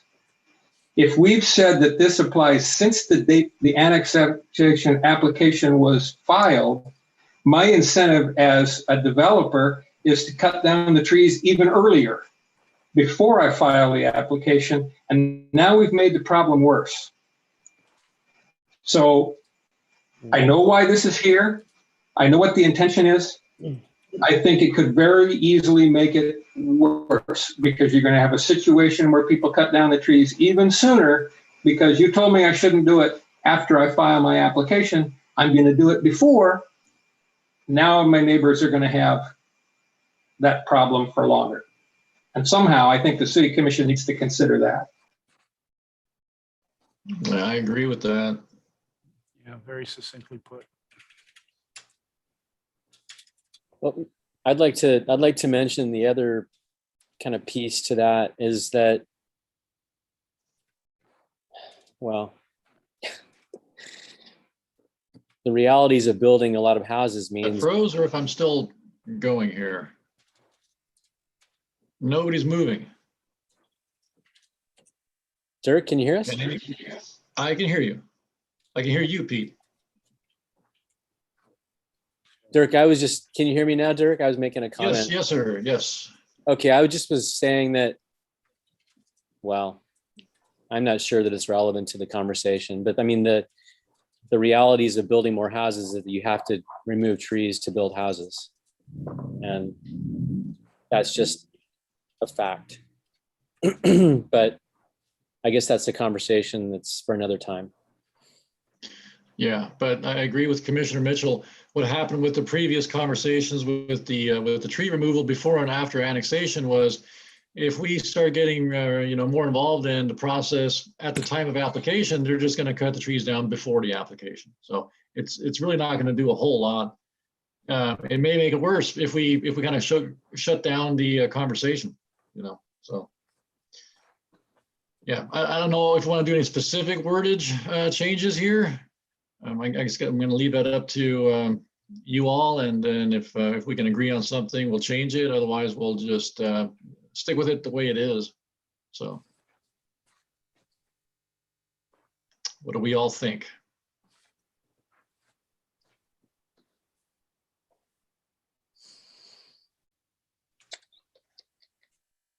I personally would like to just, I personally would like to kind of kick the ball down to the next meeting. Okay. I guess that means that we're saying that we want to, back when Pete was first describing the process of how this is going to work, that we want to continue this to June 14th. Is that right? Yeah. that would be your That next, sounds like what you're asking. your date. And we can, do you want to, sounds like you get a little more discussion on this criterion before we go there. This factor. Well, I'm not sure what our changes are going to really do because even if we spend another meeting on it, the city commission could just disregard it because they've got their own ideas about the whole thing. So I don't know if we should take a vote on it to decide if we're going to continue this or if we're going to send some recommendations through on this. I mean, we need to make this decision as a commission. Laura, what are our options? Lots of options. So I heard some suggestions for code amendments tonight. So we could repeat them back to you and just make them a move forward, or we can come back to you at another planning commission meeting so you can see what they look like before you recommend or make any recommendation. If you want to make any changes to any sections, let us know and we can do some draft language, or we can just come back with the direction that you've provided thus far. All right. I know there's already been quite a bit of direction on some of the other topics. But then on this one, do we want to continue to the next meeting, or can we vote as a commission to make a decision now and send it through? Commissioner West. I feel pretty comfortable about sending it through with noting the tree issue, that how we think that could backfire. That I don't know if you have to write it or if that's something you could just tell them. I think we can send our concerns through. Yeah, send our concerns. That's for sure. But I don't know if we want to change the wordage. Yeah, I think the staff got everything pretty good. But I'm only one, so whatever. Right. Well, I'm kind of on the same page. Maybe we should go through. Commissioner Staggs would like to continue it and have more discussion. Commissioner Stoll, what are your thoughts? I'd be fine moving forward with a statement, like you said, addressing those concerns, and leave the language as is. And if they want to change it, they can. That's where I'm at. Okay. All right. Which they're probably very likely going to do anyway. Commissioner Gage? I agree with the same. All right. And Commissioner Mitchell? Yeah, I agree. I think we can send it on with our concerns that this is the only place where we're doing this, as mentioned by Commissioners Staggs and Stoll, and the possible backfiring. I think if we express those concerns, I'm good with moving forward. Yeah. All right. And then as far as the other recommendations we had on the other items, could we have staff read those back so we can be on agreement on those? Yeah, so we had a recommendation to include broadband internet infrastructure or communications infrastructure in the analysis in the narrative in the required narrative. Add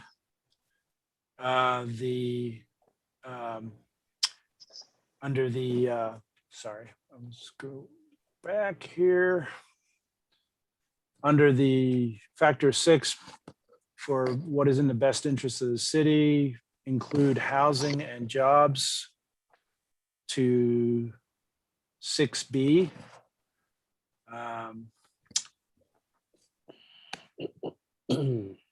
Under factor 8, add landslides.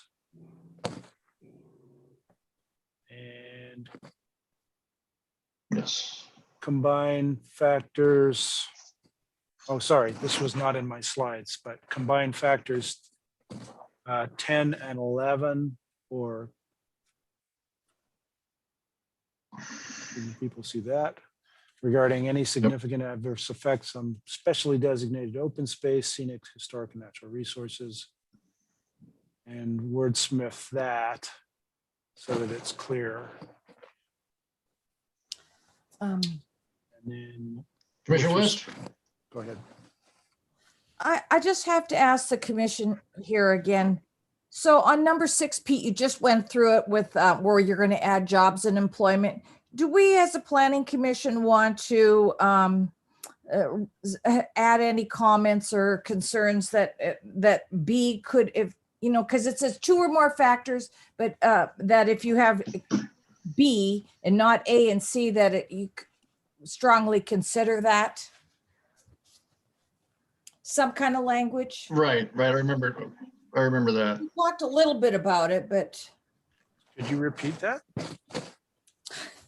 Well, on number 6, so we had 3, the commission has asked for 3 different factors on, okay, can't read and talk at the same time, on annexing land. But we were saying if once you added on to factor B, that if it provided jobs and more housing, that might be a factor that could, or it might be weighted a little higher and not need A and C to go along with it if it was such a strong B.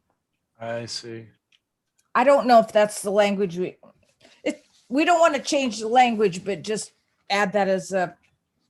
Yeah, because it does say 2, but Yeah. we were saying maybe 1 has as much weight as 2. So does that need to be changed? Does the verbiage need to be changed, or does the city commission have the discretion regardless?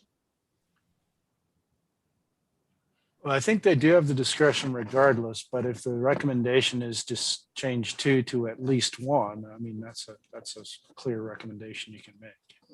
Well, how about 2 unless it's B? And 2 then must be. Okay. Very good. Or you can That's just good. do a policy statement to say, if it is B, then, you know, because what if it's only 1 job or 3 houses? Is that enough? So there is going to be a lot of discretion in its application. So you could, we can do a section of comments from the planning commission and include Yeah, the good tree point. stuff, and then also include this one that, you know, if it is significant enough, it should be able to stand on its own. There you go. If Okay. housing and jobs are included. All right. That sounds Okay. good. And then factor 12.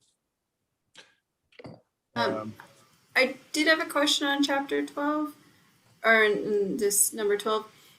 Are we communicating concern? Or are we asking them to change it? I just want to make sure I'm very clear from the planning commission's perspective. We're just passing Yeah, along I don't know if notes. we were clear on that one.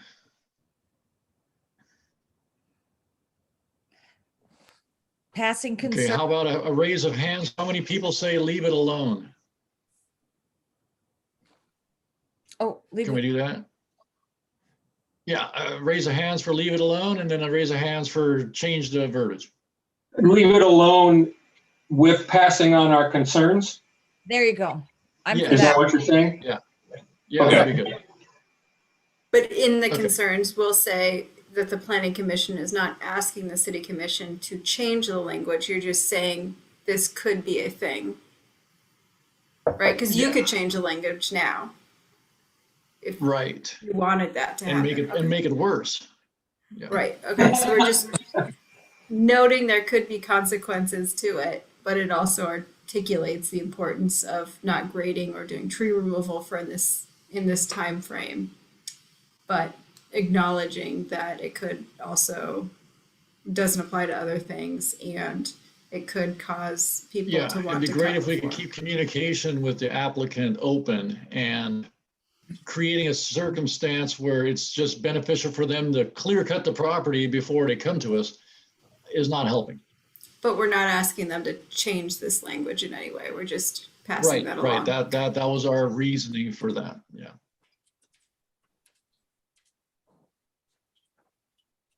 Okay. Thank you. All right. We agreement on that? Got it. Okay. Thank you. All right. All right. Okay. Okay.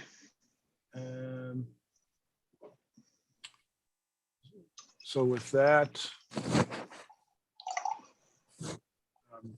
staff would make a recommendation to move forward to the city commission with the changes that you've recommended.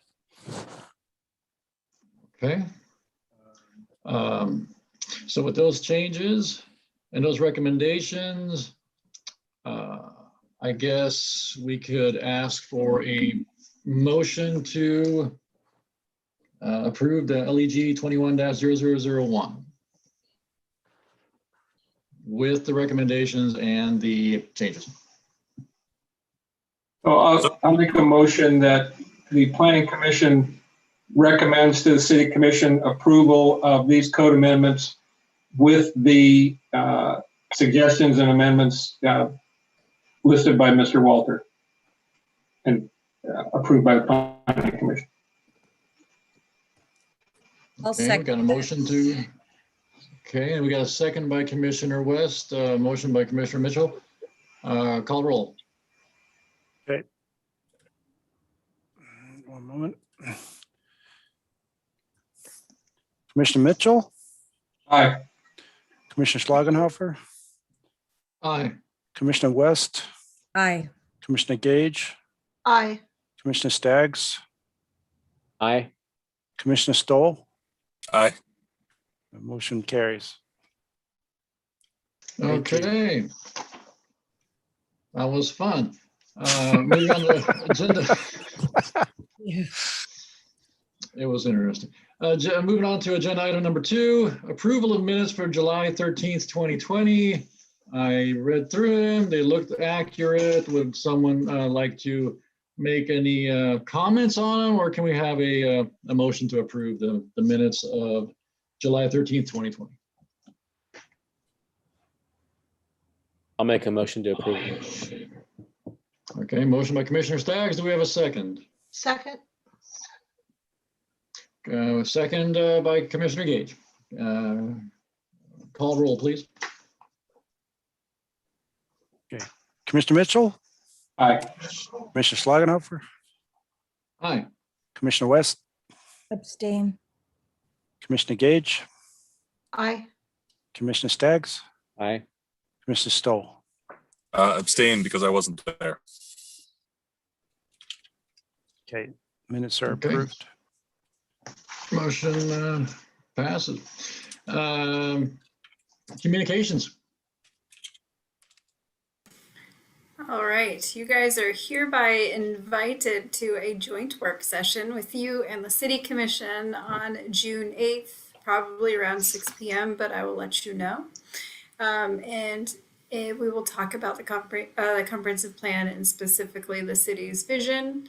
As you know, Pete's been heading up OC 2040, and they've been doing a lot of great work to narrow down the city's vision, which is the base of the comprehensive plan. And so this joint work session allows a space for the Planning Commission and the City Commission to work together to sort of review that draft vision before it goes out to the public for more input. So stay tuned for that. Also, tomorrow night, there's a City Commission work session. It's not a joint work session, but if you're interested in getting some background information on House Bill 2001, you can tune in and see DLCD present it.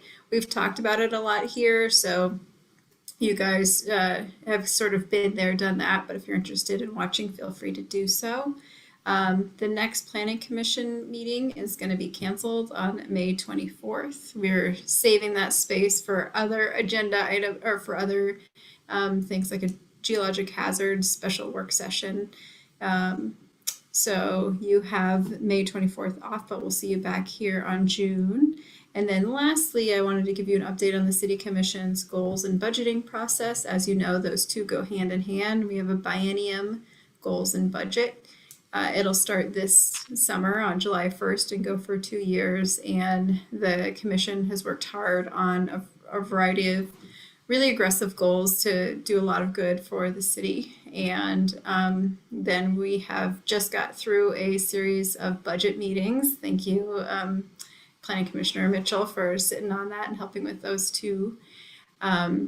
And so there's a few things that came out of that. The Planning Commission has some requests for things to include the next time. So there is goals and now funding associated with that for housing, to look at housing strategies beyond the zoning code.